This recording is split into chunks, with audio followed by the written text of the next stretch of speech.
என்னாச்சுனே? ஐயோ என் முள்ள காய்க்கிற மரமே போச்சுடா. என்னாச்சு? போச்சா? தொட்ட உடனே கட்டுப்பிடிச்சாங்க வாசித்த உடனே எனக்கு ஒரு மாதிரி ஆயிடுச்சு. சான்ஸுக்காரிய குட்டி வந்தா லூசு முட்டையெல்லாம் குட்டியாந்து விட்டுருக்கிய. யாரை பார்த்து லூசுன்ற?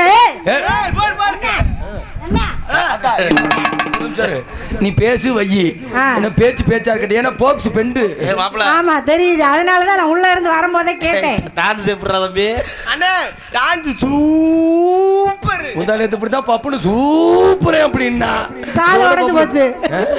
சூப்பரா சொன்ன கால் உடைஞ்சிருச்சு. வந்த அன்னைக்கு தான் நடந்தது. சரி முதல்ல பொம்பளை பிள்ளை மாதிரி பேசு.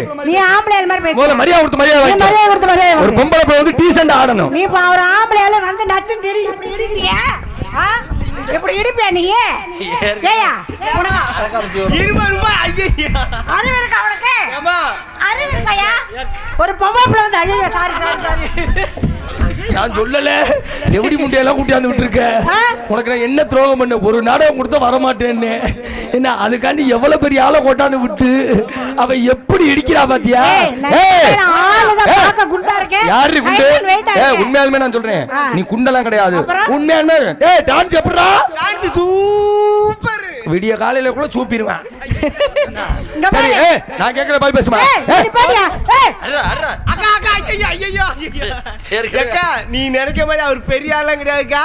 ஓங்கி விட்டா வந்துக்கா ஒன்றரை வெயிட். அக்கா நான் சொல்றது கேளு. அவன் பதில் நீ வரியா? 10 நாளைக்கு முன்னாடி 10 நாளைக்கு முன்னாடி இப்படி பப்புன்னு வெளியே வருவார்ல, சரி முன்னாடி வருக்குள்ள பின்னாடி பாஞ்சிட்டாரு. அப்படியா? ஒரு கால் ஆளுக்கு பெண்டு. அப்படியா? ஜவ்வு கிழிஞ்சு வச்சு ஆஸ்பத்திரியில இருந்து ஜவ்வுதான் கிழிஞ்சிருக்கு. 3 நாளா தான் நாடகத்துக்கே வர்றாரு. ஆமா கூட்டு வந்திருக்க நல்லா பண்றது. சரி நான் பத்திரமா உன்னை பாத்துக்கிறேன். இரு நீ என்ன பாத்துக்கலாம் வேணாம். இதுல இன்னைக்கு இவ்வளவு நாள் இதுல செஞ்சேன். ஆமா என்ன இன்னைக்கு இதுல செய்றேன். இதுல வாயில செய்றேன். வாயில நல்லா பேசுவாரு. ஆமா வாயில எல்லாம் அவர் செய்வாரா? பேசி ஜெயிக்கிறாப்ல. பேசிப்பா பேசி பாப்பா. நான் சொல்றேன் ஆம்பளை தான் பெருசு. பொம்பளை தான் பெருசு. அட ஆம்பளை பொம்பளை கிடையாது. கொம்மா பொம்பளை தான் பெருசு. அப்படி வாடா செல்ல. நாங்க ஆத்தால நீ கொம்மாக்கன. கொப்ப ஆத்தா எல்லாரும் நல்லா இருக்காங்களா? நல்லா இருக்காங்கடி. போடா. ஓடி லூசு முட்டை பேசுவா. அப்படி சொல்லு. எனக்கு ஒரு சந்தேகம், இது நாடகமா செக்ஸ் படமா? நான் அசிங்கமா ஒரு வார்த்தை கூட பேசல. அப்ப உன் வாயில அசிங்கம் வராது. அசிங்கமாவே நான் பேச மாட்டேன். பேச மாட்டேன். சரி இங்க வா திலகா, இன்னைக்கு நீயா நானான்னு பேசி பாத்துறோம். சரியா? நான் சொன்னல ஆம்பளை தான் பெருசுன்னு நான் நிரூபிச்சு காட்டுவேன். நான் பொம்பளை தான் பெருசுன்னு நிரூபிச்சு காட்டுவேன். எனக்கு தான் பெருசு. எங்களுக்கு தான் பெருசு. எனக்கு தான் பெருசு. எனக்கு தான் பெருசு. இங்க 2 பேர் வாங்க, நான் யாருக்கு பெருசுன்னு பாத்துக்கிறேன். அகரம் தெரிச்சு போயிருந்துருச்சு தெரியுமா? தாள வாசிக்க வந்தியா அவுத்து பார்க்க வந்தியா? இப்ப நான் ஆம்பளை தான் பெருசுங்கறல்ல, என் வர்க்கத்துக்கும் உன் வர்க்கத்துக்கும் போட்டி. உள்ள வந்தா தண்ணி கேட்டா நான் தான் தரணும். அதனால அந்த பையனுக்கு சப்போர்ட் பண்ணாதீங்க. தண்ணி தண்ணின்னு நீ வேற சும்மா நீ வந்ததுல இருந்து தண்ணி தண்ணிங்கறிய சும்மா இருமா. ஒரு பூ இல்லங்க வேற பிளாஸ்டிக் பூ. சரி இங்க வா, ஆம்பளை பெருசா பொம்பளை பெருசான்னு ஜெயிச்சு காட்டுவோமா? பார்க்கலாம்யா. அதான் நான் உங்களுக்கு ஒரு சின்ன விண்ணப்பம் வைக்கிறேன். இவ சொல்றது எதையும் கேட்காதீங்க. தாய் பின்னாடி வில்லங்கமாய் போயிடும். தாய் குளங்களா? தாயில இந்த காப்பாத்தணும்னா பெண்களுடைய சப்போர்ட் தேவை. உங்க தொகுதியில பெண்களுக்காக நான் இருக்கேன். ஆனா எனக்காக நீங்க தான் சப்போர்ட் பண்ணணும். இந்த பையவளைக்கு சப்போர்ட் பண்ணாதீங்க சொல்லிட்டேன். எங்க கேள்வி சப்போர்ட் இருக்காங்களான்னு? தாய்மார்களே எனக்கு பொம்பளையாளுக்கு சப்போர்ட் தானே? சப்போர்ட் பண்ணுவாங்க. நீ கையில தூக்குற. இன்னைக்கு இருக்கணும். சரி நீ என்ன அரட்டற தாய் குலத்தை? இப்ப போட்டி வந்துருச்சு. போடுவோம். பேசி பாப்போமா? பாப்போம். எங்க ஆண் வர்க்கத்துக்கும் உனக்கு போட்டி இப்ப. சரி பாப்போம். நம்ம வர்க்கமல ஒரு ஓபாடியா. அண்ணே பத்தல. ஓட்டு கம்மியா இருக்கு. சிங்கம் இங்க பாரு சிங்கம். என்ன நம்ம ஆண் வர்க்கமல ஒரு ஓபாடு. எப்படிடா? சூப்பர். என் வர்க்கம் ஓ போட்டுருச்சு. அமைதி. அதான் அவ சொல்றது கேட்காதீங்க. நான் மறுபடியும் சொல்றேன். ஓ வர்க்கத்தை ஒரு கொலவை போட சொல்லு. தாய் குலங்களே என்ன பிச்சை எடுக்கிற? அவங்களே ஒரு ஓப்பன் சொல்லியா? நான் சொல்றேன் கேளு. நான் எப்படி கம்பீரமா கேட்டேன். போடுது ஒரு ஓ. அப்படி கேட்கல. நீ என்ன அமைதி? நீ என்ன கொலவை போட சொல்றக்க? இங்க உட்கார்ந்து இருக்கிற அந்த 10 கூட்டம் மட்டும் தான் கொலவை உனக்கு வந்து ஓ போட்டு. என்ன பாரு, ஆளு கம்மியா இருக்குன்னு நினைக்காத. சத்தத்தை பாரு. உன் வர்க்க கூட்டம், உன் கூட்டம் எவ்வளவு இருக்கு? ஒரு கொலவை போட சொல்லு பாப்பா. போட சொல்றேன் பாரு. போடுங்க தாய் குலங்களா, உங்களுக்காக நான் நினைக்கிறேன்.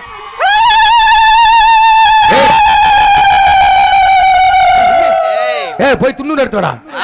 அந்த பிள்ளைக்கு கொலை போடும்போது சாமி வந்துருச்சா? அதுல கவனிச்சு பாக்குறேன். ஒரு தங்கச்சி வாய்க்குள்ள விரல விட்டு ஓடுறா. அது கொலவை போடல, எனக்கு தெரியும். தின்ன சாப்பாடு நெஞ்சிலே நிக்குது, வாந்தி எடுக்கு. சரி கொலை போட்டியா? இல்ல தாய் குளங்களே என்ன சத்தமா அங்க இருந்து எப்படி வந்துச்சு?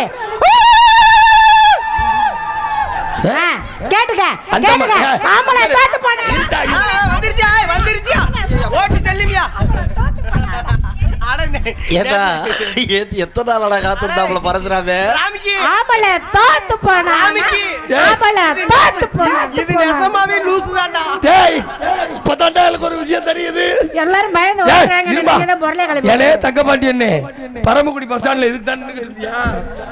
ஏய் நான் நம்புறேன். டான்ஸ் கிடைக்கலனா லூசு முண்டியா பிடிச்சு குட்டி வந்துட்டாரியா? யார் லூசுன்ற? நான் சேலையெல்லாம் கிழிச்சா போட்டுக்கிட்டு இருக்கேன். சரி இருவரே அத நீ சேனத்தை கிழிச்ச ட்ரெஸ்ஸியா போட்டுருக்கீங்க பாரு. கிழிச்ச ட்ரெஸ் போட்டுக்கனா? இந்த துணியாது. ஆமா அடே அப்பா ஒரே மூத்திர கவுச்சிரா. சரி இப்போ ஓ போட்டாச்சு. உனக்கு ஒரு மார்க் எனக்கு ஒரு மார்க்.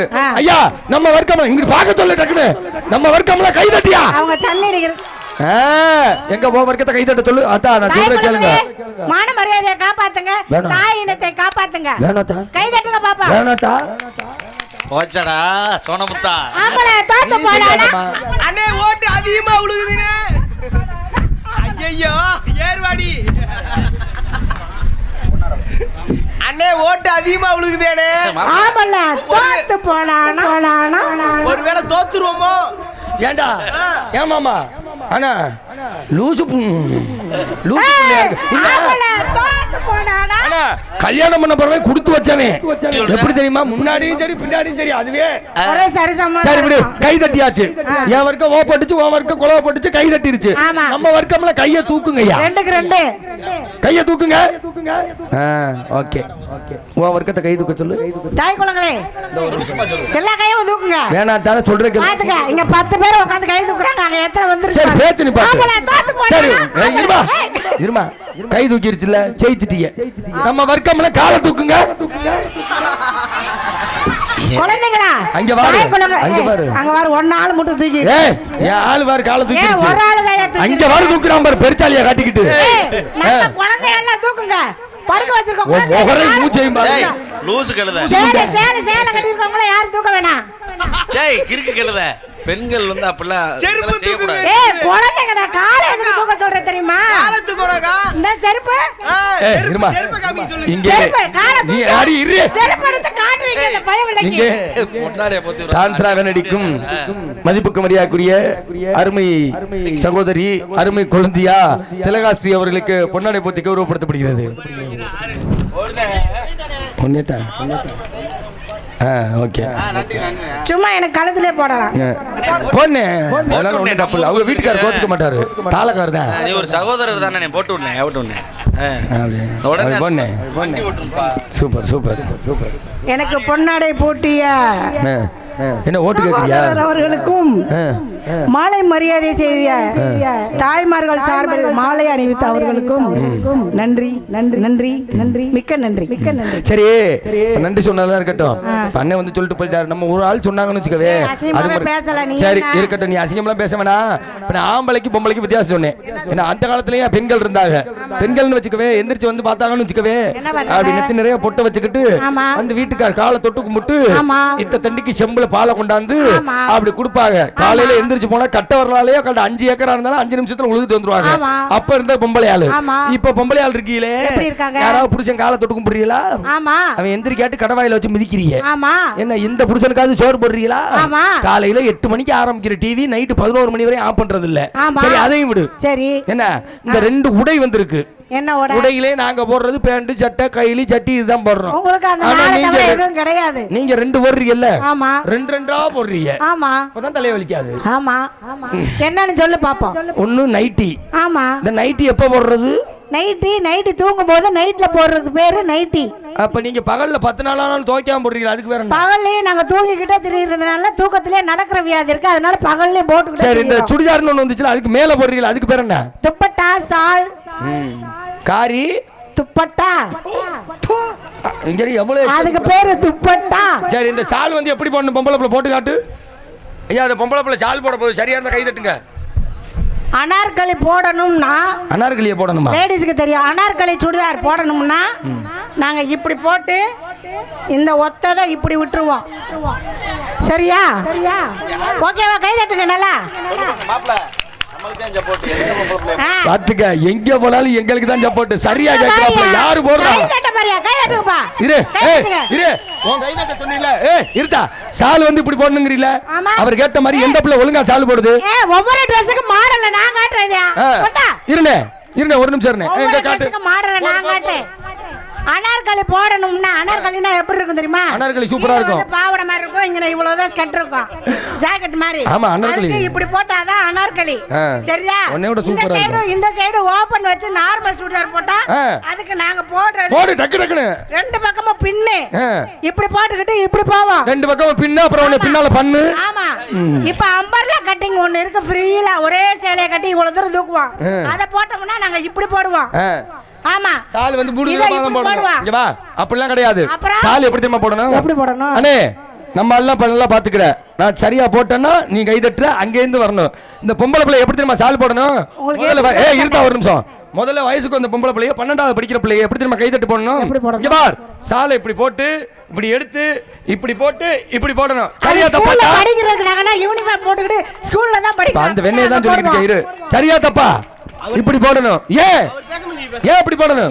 அப்ப சின்ன பிள்ளையா இருக்கும். ஆமா. என்ன அதே மாதிரி காலேஜ் போனோம் எப்படி தெரியுமா போடணும்? எப்படி போடணும்? இந்த ரெண்டு மடிப்பு இருக்கு பாத்தியா? இந்த ரெண்டு மடிப்பை ஒத்த மடிப்பா எடுத்து இத தூக்கி இப்படி போட்டு இப்படி போடணும். சரி. காலேஜ் போகும்போது. சரி. அதே மாதிரி கல்யாணம் ஆன பெண்கள் எப்படி தெரியுமா போடணும்? எப்படி போடணும்? ஒத்தமா தூக்கி போட்டு மறைச்சிரணும்.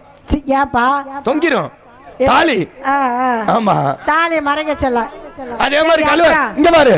என்னைய பாரு. அதே மாதிரி வயசானதுக்கு அப்புறம் எப்படி தெரியுமா போடணும்? எப்படி போடணும்? தூக்கி அப்படி போட்டுறணும். என்ன? ஏன்னா அப்ப போட வேண்டிய அவசியமே கிடையாது. ஏன்னா எங்க ஏன் ஆண் வர்க்கத்தை பத்தி ஒரு குறை சொல்ல பாப்போம். ஆண் வர்க்கத்து பொம்பளைகளுக்கு இந்த காலத்துல வந்து இவ்வளவு ட்ரெஸ் நைட்டி ஃப்ராக் அது இது லொட்டு லொசுக்குன்னு ஒவ்வொரு ட்ரெஸ்ஸையும் அடுக்கி கொண்டு வந்திருக்காங்க. ஆம்பளைகளுக்கு அந்த காலத்துல இருந்து இந்த காலம் முடிய ஒரு பேண்ட் சட்டையை தவிர நான் இப்ப எத்தனை ட்ரெஸ் மாத்திட்டு வரேன். நீ இந்த பேண்ட் சட்டையை மாத்திட்டு வா, வேற ஏதாவது போட்டு வா. உங்களுக்கு அவ்வளவுதான் பவுஸ். இவ்வளவு வாய் பேசுறீல்ல? ஆமா. எங்க அப்பா இப்ப சொன்னேன்னு வச்சுக்கவே எந்திரிச்சு கோமணத்தோட நடுத்தூர்ல போயிட்டு வரலாம். சரி. ஆம்பளையாளு விவசாயிக்கு உரிய உடையது கோமணம். ஆம்பளையாளு கோமணத்தோட எங்க வேணாலும் போலாம். இரு. ஆம்பளையால கோமணத்தோட போலாம். நீ ஆம்பளை தானே? நீ ஆம்பளை தானயா? மிருதகார பாருங்க. எங்க ஒரு வாட்டி போ சொல்லே பாப்போம். நீ ஆம்பளை தானே? சரி இருக்கட்டும். ஆம்பளை வர்க்கம் தர்வா. உங்க பேர் என்ன? நீ கோமணத்தை கட்டிட்டு வர வேண்டியதானே? எதுக்கு பேண்ட் சட்டை போட்டு வந்திருக்க? எனக்கு கவட்டையில புண்ணு. நல்லா இருக்குதா? சரி உன் பேர் என்ன? என் பேரு உண்மையான பேரை சொல்லவா? இல்ல உண்மையான பேரை சொல்லவா? இல்ல வேற ஏதாவது? சங்கரி. சங்கரியா? உன் பேரை சொல்லுமா? எங்க அப்பா அத்த பேர் வச்சது சொல்லவா? இவங்க ஆளாளுக்கு ஒரு பேர் வச்சிட்டு இருக்காங்க. அவங்க ஆளாளுக்கு வச்சதெல்லாம் நீ சொல்ல வேணாம். உன் பேரை நான் சொல்லு. என் பேரு சுனிதா. இப்ப தர முடியாது, காலையில தரேன். உன் பேரை சொல்லு. அனிதா. அனிதா. சரி இருக்கட்டும். உனக்கு நான் பேர் ஒண்ணு வைக்கவா? வைங்க. சப்போட்டா பழம் பாத்திருக்கியா? சப்போட்டா பழம் எப்படி இருக்கும்? சப்போட்டா வந்து உருண்டையா இருக்கு. அதுல இருந்து பேர் பிரிச்சு வைக்கிறேன். சரி பிரிங்க. என் பேரு சப்போட்டா. சொல்லு. சப்போட்டா. உன் பேரு சப்பு. என் பேரு சப்பம்மா.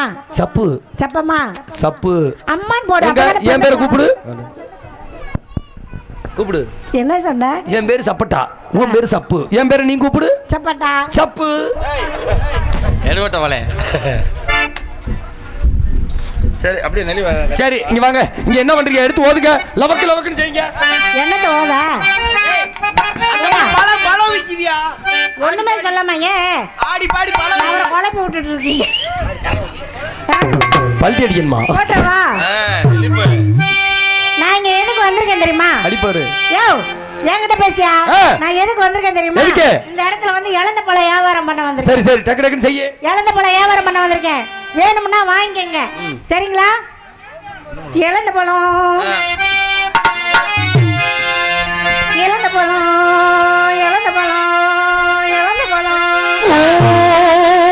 போடு செக்க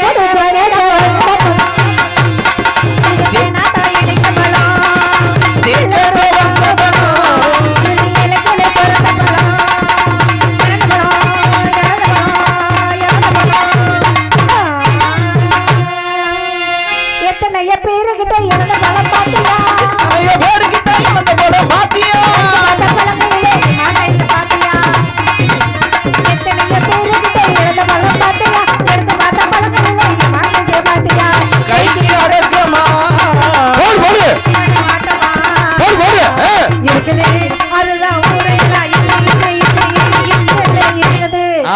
போடு. இழந்த பழம் இழந்த பழம் இழந்த பழம்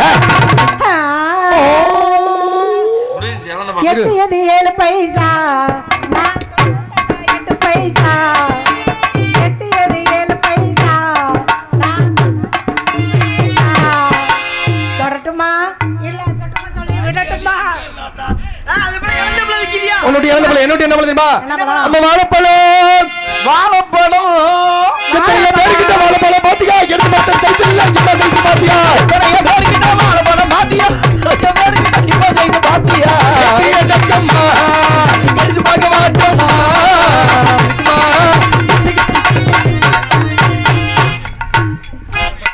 ஐயோ அக்கா அவருக்கு அப்பதாங்க ஆபரேஷன் பண்ணிருக்கு கால்ல. இந்த கலைமகள் தொழில் செஞ்சா காய்ச்சல் வந்தா போயிரும். என்னைய பாருமா, உனக்கு ஒரு விஷயம் சொல்றேன் கேளு. என்ன? என்னைய பத்தி இன்னும் சரியா தெரியல. இரு இத பத்தி நான் கவலை மசிலே போட மாட்டேன். செத்தாலும் மேடையில சாணி நினைக்கிறேன். அப்படிதான் நினைக்கணும். 10 நாள் கழிச்சு வந்தாலும் வச்சுக்க மாட்டுனேன்னு வச்சுக்க முதல்ல சாணி தள்ளிடும். நான் அதுக்குள்ள நான் காலண்டர்ல எழுதி போட்டுட்டு வீட்டுக்கு போறேன். சரி 2 பேருக்கு போட்டி வந்துருச்சு. போட்டி போடுமா? அங்கே இடி முழங்குது கருப்பசாமி தங்க முழங்குது. அங்கே இடி முழங்குது கருப்பசாமி தங்க கலசமிட்டது. அங்கே அங்கே அங்கே இடி முழங்குது கருப்பசாமி தங்க கலசமிட்டது. அந்த வேலை கொண்ட வந்து ரவுண்ட் வந்தா மேல வந்து ரவுண்ட் வந்து ரவுண்ட் வந்தா மேல வந்து ரவுண்ட் வந்தா மேல வந்து அங்கே இடி முழங்குது அங்கே இடி முழங்குது கருப்பசாமி தங்க கலசமிட்டது.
அங்கே இடி முழங்கிட்டு கருப்பசாமி தங்க கலசமிட்டது.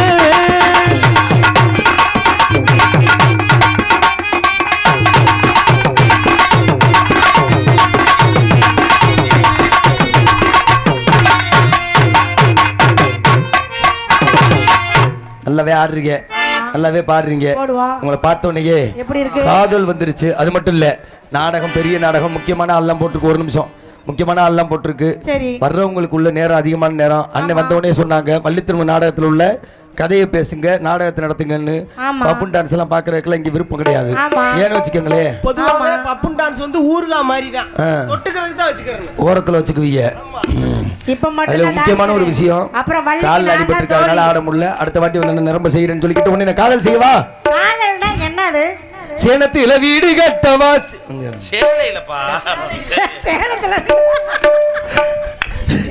சேலையில வீடு கட்டவா? சேலத்துல எதுக்கு போற? மதுரையில இருந்துகிட்டு மதுரையில வேணா ஒரு வீடு கட்டவா? சேனத்துல இல்லம்மா, நீ வேற.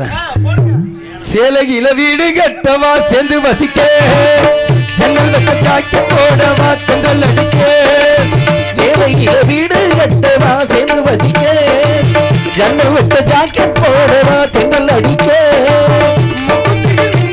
அது வண்ண கோலம் விட்டு போக, மூக்குத்திய பின்னால் அது வண்ண கோலம் ஒன்று போட, அடலை கொடுக்க. சேலையில வீடு கட்டவா, சேர்ந்து வசிக்க, ஜன்னல் வெட்ட சாக்கி போடவா, தென்றல் அடிக்க.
ஏறிட்டு வந்தா எனக்கு மூடு வந்தாட்டி நீ வர மாட்டேற. நானும் லவ் பண்றேன். நான் லவ் பண்ணவா? பண்ணுடா, நீ பண்ணுனேன்னு வச்சுக்க. நான் பண்ணா அப்புறம் எப்ப அண்ணே அண்ணே என்ன பண்ண போறீங்க? என்ன பண்ண போறீங்க? பானை செய்ய போறேன். பானை செய்ய போறீங்களா? அண்ணா எனக்கும் காதல் வருதுன்னா உனக்கு காதல் வந்தா கல்ல கட்டி தொங்க விடணும். போயா சினிமா பாட்டா பாரு. ஏத்த மாதிரி பாடு. கருத்த மச்சான் கருத்த மச்சான் கருத்த மச்சான்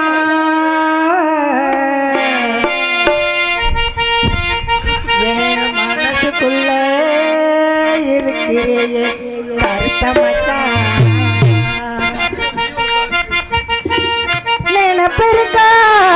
நினைப்பிருக்கா உனக்கு மச்சான். உன்னை வெயினாலா ஆக்கிறனே மனசு மச்சான். கருத்த மச்சான் கருத்த மச்சான் கருத்த மச்சான் மனசுக்குள்ள இருக்கிறியே கருத்த மச்சான். நினைப்பிருக்கா உனக்கு மச்சான். உன்னை வெயினாலா விரும்புகிறேன் மனசு மச்சான். நீ உடுத்த உனக்கு முத்தம் நித்தமும் என்ன இருக்கிறையா? எப்ப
உன்னை நாளும் வணங்கி வந்தால் எண்ணிய துயரங்கள் அன்றே விலகிவிடும்.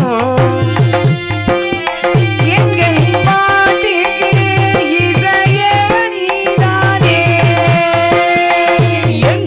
பாட்டிற்கு இசையே நீதானே.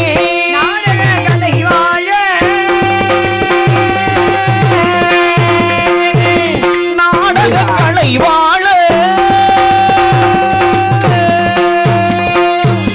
நாடக கலை வாழ நயவு தருவாய்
அரசியே ஆங்கிலேயர்கள் நீயே அருள்வாய் நீ.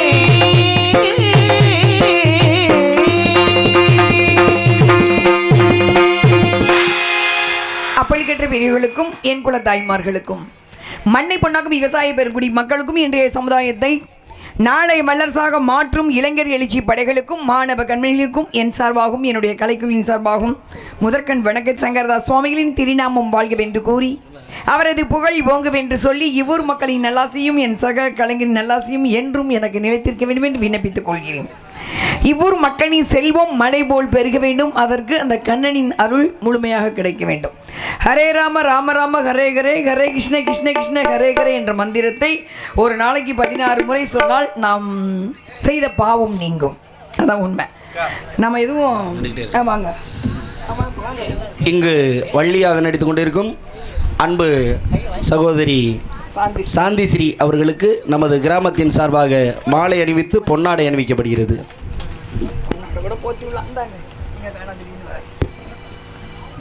நல்ல பையன பொன்னாடி போர்த்தி கருவித்த மாலை அணிவித்து பொன்னாடி போர்த்தி கருவித்த விழா குழுவினருக்கும் சகோதர சகோதரியான நல்ல ரொம்ப சந்தோஷம்ப்பா.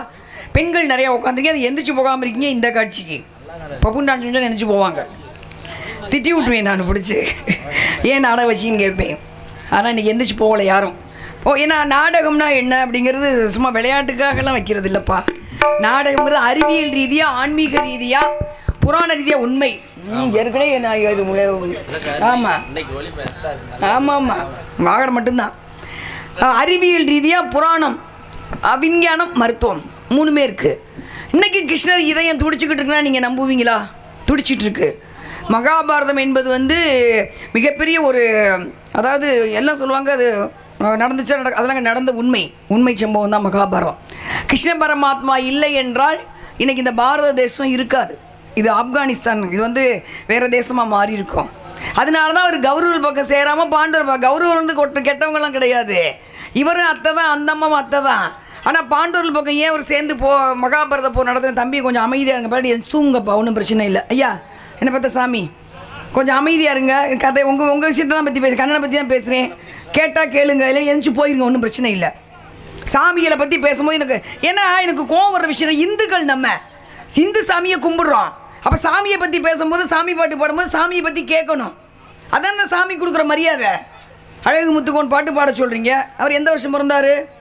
1710 பிறந்தார். 1759 இறந்தார். வெறும் 49 வயசில் இறந்துட்டார். அவர் மாதிரி நம்ம இருக்கோமா? தண்ணியை போட்டு தகராறு பண்ணிக்கிட்டு இருக்கோம். நம்பி அந்த பொம்பளை பேரை நடுத்தூரில் நிப்பாட்டிக்கிட்டு இருக்கோம்.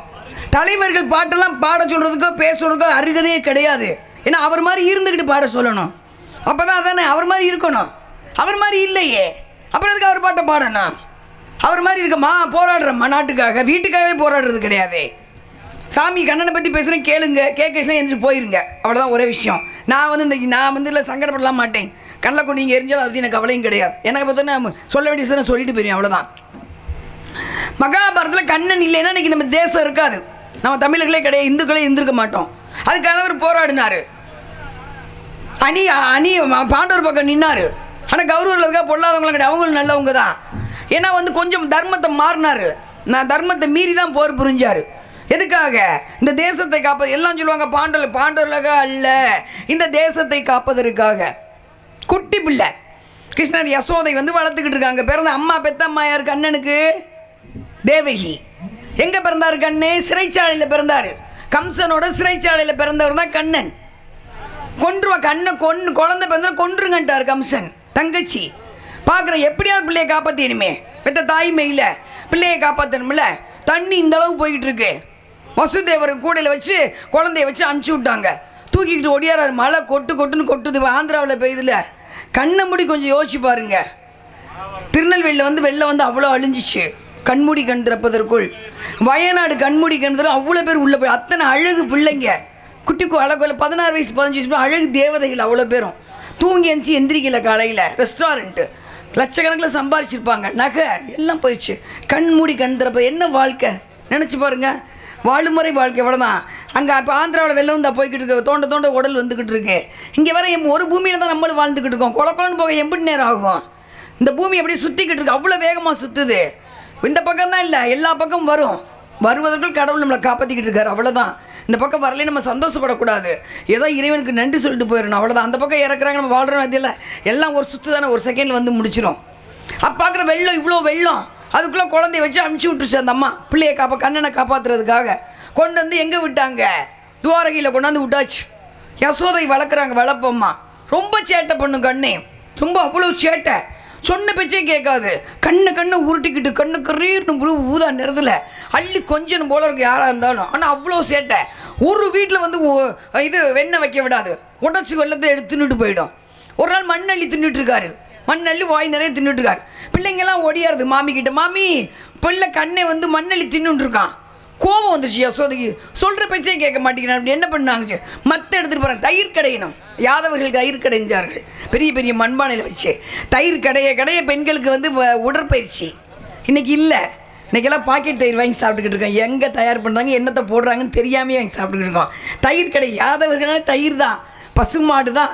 ஏன்னா கோவுன்னா பசு. கோவிற்கு தலைவன் வந்து கண்ண பரமாத்மா. கோவர்த்தன மலையை குடையாக தூக்கியவர் மலை வெள்ளம் வரும்போது. அப்போ வந்து மற்ற தூக்கிட்டு வருது யசோதை அடிக்கிறதுக்கு. கண்ணனை மண்ணை தின்னியடா, வாயத்திரடா திற வாயங்க முங்குன்னு அப்படி பார்த்துக்கிட்டு இருக்குது. மற்ற ஓங்கி அடிக்க போக வாயை திறந்து ஆணு காமிச்சான் சிரிச்சுக்கிட்டே. பார்த்தா உள்ளே எல்லாமே தெரிந்தது. சூரிய மண்டலம், சூரிய பகவான் தெரிகிறார், சூரியன் தெரியுது. முதல் கோள் புதன், 2வது கோள் சுக்கிரன், 3வது கோள் பூமி, 4வது கோள் செவ்வாய் கிரகம், 5வது கோள் வியாழ கிரகம், 6வது சனி, யுரேனஸ் அப்படின்னு புல்ட்டா 9 எல்லா கிரகமும் சூரியன் சுற்றிக்கிட்டு இருக்கு. அப்படியே மிரண்டுட்டாங்க யசோதை. பார்த்தா பூமியில் அந்த அம்மாவும் தெரியுறாங்க, மற்ற ஓகே அடிக்கிற மாதிரி அந்த அம்மா உள்ள தெரியுறாங்க. அப்போ தான் மிரண்டுட்டாங்க யசோதை. உன்னையவா நான் வளர்க்கிறேன் கண்ணா, நீ பரமாத்மா, உன்னை நான் வளர்ப்பதற்காக பெருமைப்படுகிறேன், சந்தோஷமாக இருக்கும் உன்னை வளர்க்குறதுக்கு. ஐயோ உன்னை இந்த வயிற்றில் சுமக்கலையேடா என்று அழுதவள் யசோதை. அப்படிப்பட்ட கண்ணபரமாத்மாவை வணங்கும் யாதவர் கூட்டுற அத்தனை பேருக்கும் என்னுடைய மனமார்ந்த நன்றியை தெரிவித்து இந்த கதையை தொடங்குகிறேன். எங்களது நாடு தொண்டை நாடு. நன்றி நன்றி நன்றி தான். ஏன்னா வந்து நிறைய இருக்குது, மகாபாரதம் நிறைய இருக்குது சொல்கிறேன். நான் மகாபாரதம் படிக்க உங்களுக்கு புண்ணியம். 5 லட்சம் கிளைக்கதைகள் கொண்டது. வீட்டில் ஏதாவது பிரச்சனையா மகாபாரதம் உட்காந்து படிங்க, பிரச்சனை முடிஞ்சிடும். அது அவ்வளோ விசேஷம், அவ்வளோ அதில் தீர்வு இருக்குது. படித்தோம்னா அவ்வளோ தீர்வு, அவ்வளோ பிரச்சனைக்கு அவ்வளோ தீர்வு இருக்குது மகாபாரதத்தில். அத்தனை தடவை நான் படிச்சிருக்கேன். படிக்க அழுக வரும், ஒவ்வொரு தடையும் படிக்கும்போது அழுகை வரும். புதிதாக படிப்பது போல் இருக்கும் மகாபாரதம் மட்டுமே ஒவ்வொரு தடவை படிக்கும்போது புதிதாக படிப்பது போல் இருக்கும். கண்ணனை படிக்க ஐயோ பக்கத்தில் கண்ணை நிற்கிறானே அப்படின்னு. அந்த யுகத்தில் நம்ம பிறந்திருப்போம். கண்டிப்பாக பிறந்திருக்கிறதுனால தானே கண்ணனை பற்றி பேசுகிறோம், கண்ணனை சாமி கும்பிட்றோம். கண்டிப்பாக அந்த யுகத்தில் நம்மளும் ஒருத்தர் ஏதோ ஒரு பிறப்பாக பிறந்திருப்போம். நிச்சயமாக அந்த ஊழ்வினை பயன் இருந்தால் தான் அடுத்த ஜென்ம தொடர்பு இருக்கும். அப்போ இது கண்ணனின் மகாபாரதம் நிறைய பேசலாம், கேட்டுக்குங்க. அதுக்கு முன்னாடி இந்த கொஞ்சம் வள்ளி பேச வந்துடுறேன், சரிங்களா? எங்களது நாடு தொண்டை நாடு, இதெல்லாம் உங்களுக்கு தெரியும். வள்ளி வந்து 5ஆம், இது வந்து 4வது பிறப்பு வள்ளி. 5 பொருட்களோடு பிறந்தவர்கள் தான் இந்த அம்மா. குண்டலம், கொடிவலை, குதிங்கால், சிலம்பு, கால் தண்டை. குண்டலத்தோடு பிறந்தவர்னு சொல்ல முடியாது, தோன்றியவர். வள்ளிக்கிழங்கு தோன்றிய கொடியிலே தோன்றியவர் தான் கனகவேங்கி பூங்குருத்தி. ஏன் 5 பொருட்கள்? 5 பஞ்சபூதத்தை சுமந்து வந்தவள். 5 பஞ்சபூதத்தை காப்பதற்காக, கலியுக மக்களை காப்பதற்காக. பஞ்சபூதம் எது? காற்று, நீர், நிலம், ஆகாயம், நெருப்பு இல்லாமல் வாழ முடியாது. சோறு இல்லாமல் 2 நாள் வாழ்ந்துடலாம், தண்ணி குடிக்காமல் ஒரு 3 நாள் இருந்துடலாம். ஆனால் ஒரு கன நேரம் மூச்சு விடாமல் இருக்க முடியுமா? எவ்வளோ பெரிய ஆளாக இருந்தாலும் மூக்கை பற்றிக்கிட்டு வாழ முடியாது. தூங்கும்போது வாங்கும் மூச்சு சுழி மாறி போனால் போச்சு. ஒரு நாளைக்கு ஒரு மனிதன் சுவாசிக்கும் காற்று 21,600 சுவாச காற்று. படிச்சுட்டு பேசுகிற நான் பெரிய ஆள் கிடையாது. 21,600 சுவாச காற்று எவ்வளோ தெரியுமா? 3 சிலிண்டர் அளவு. நீங்கள் வீட்டில் இருக்கிறீங்களா, கேஸ் சிலிண்டரு 3 சிலிண்டர் அளவு நம்ம சுவாசிக்கிறோம் காற்றை. அந்த காற்றை கொடுக்குறது அது இயற்கை, மரத்தை வெட்டாமல் இருக்கணும், இயற்கையை பாதுகாக்கணும். எது நம்ம வாழ முடியலாட்டி வாழ முடியாது. அப்போ அந்த காற்று அதை உள்ளே போய் என்னன்னு நான் படிச்சுட்டு பேசுகிறேன், நான் பெரிய ஆள் கிடையாது.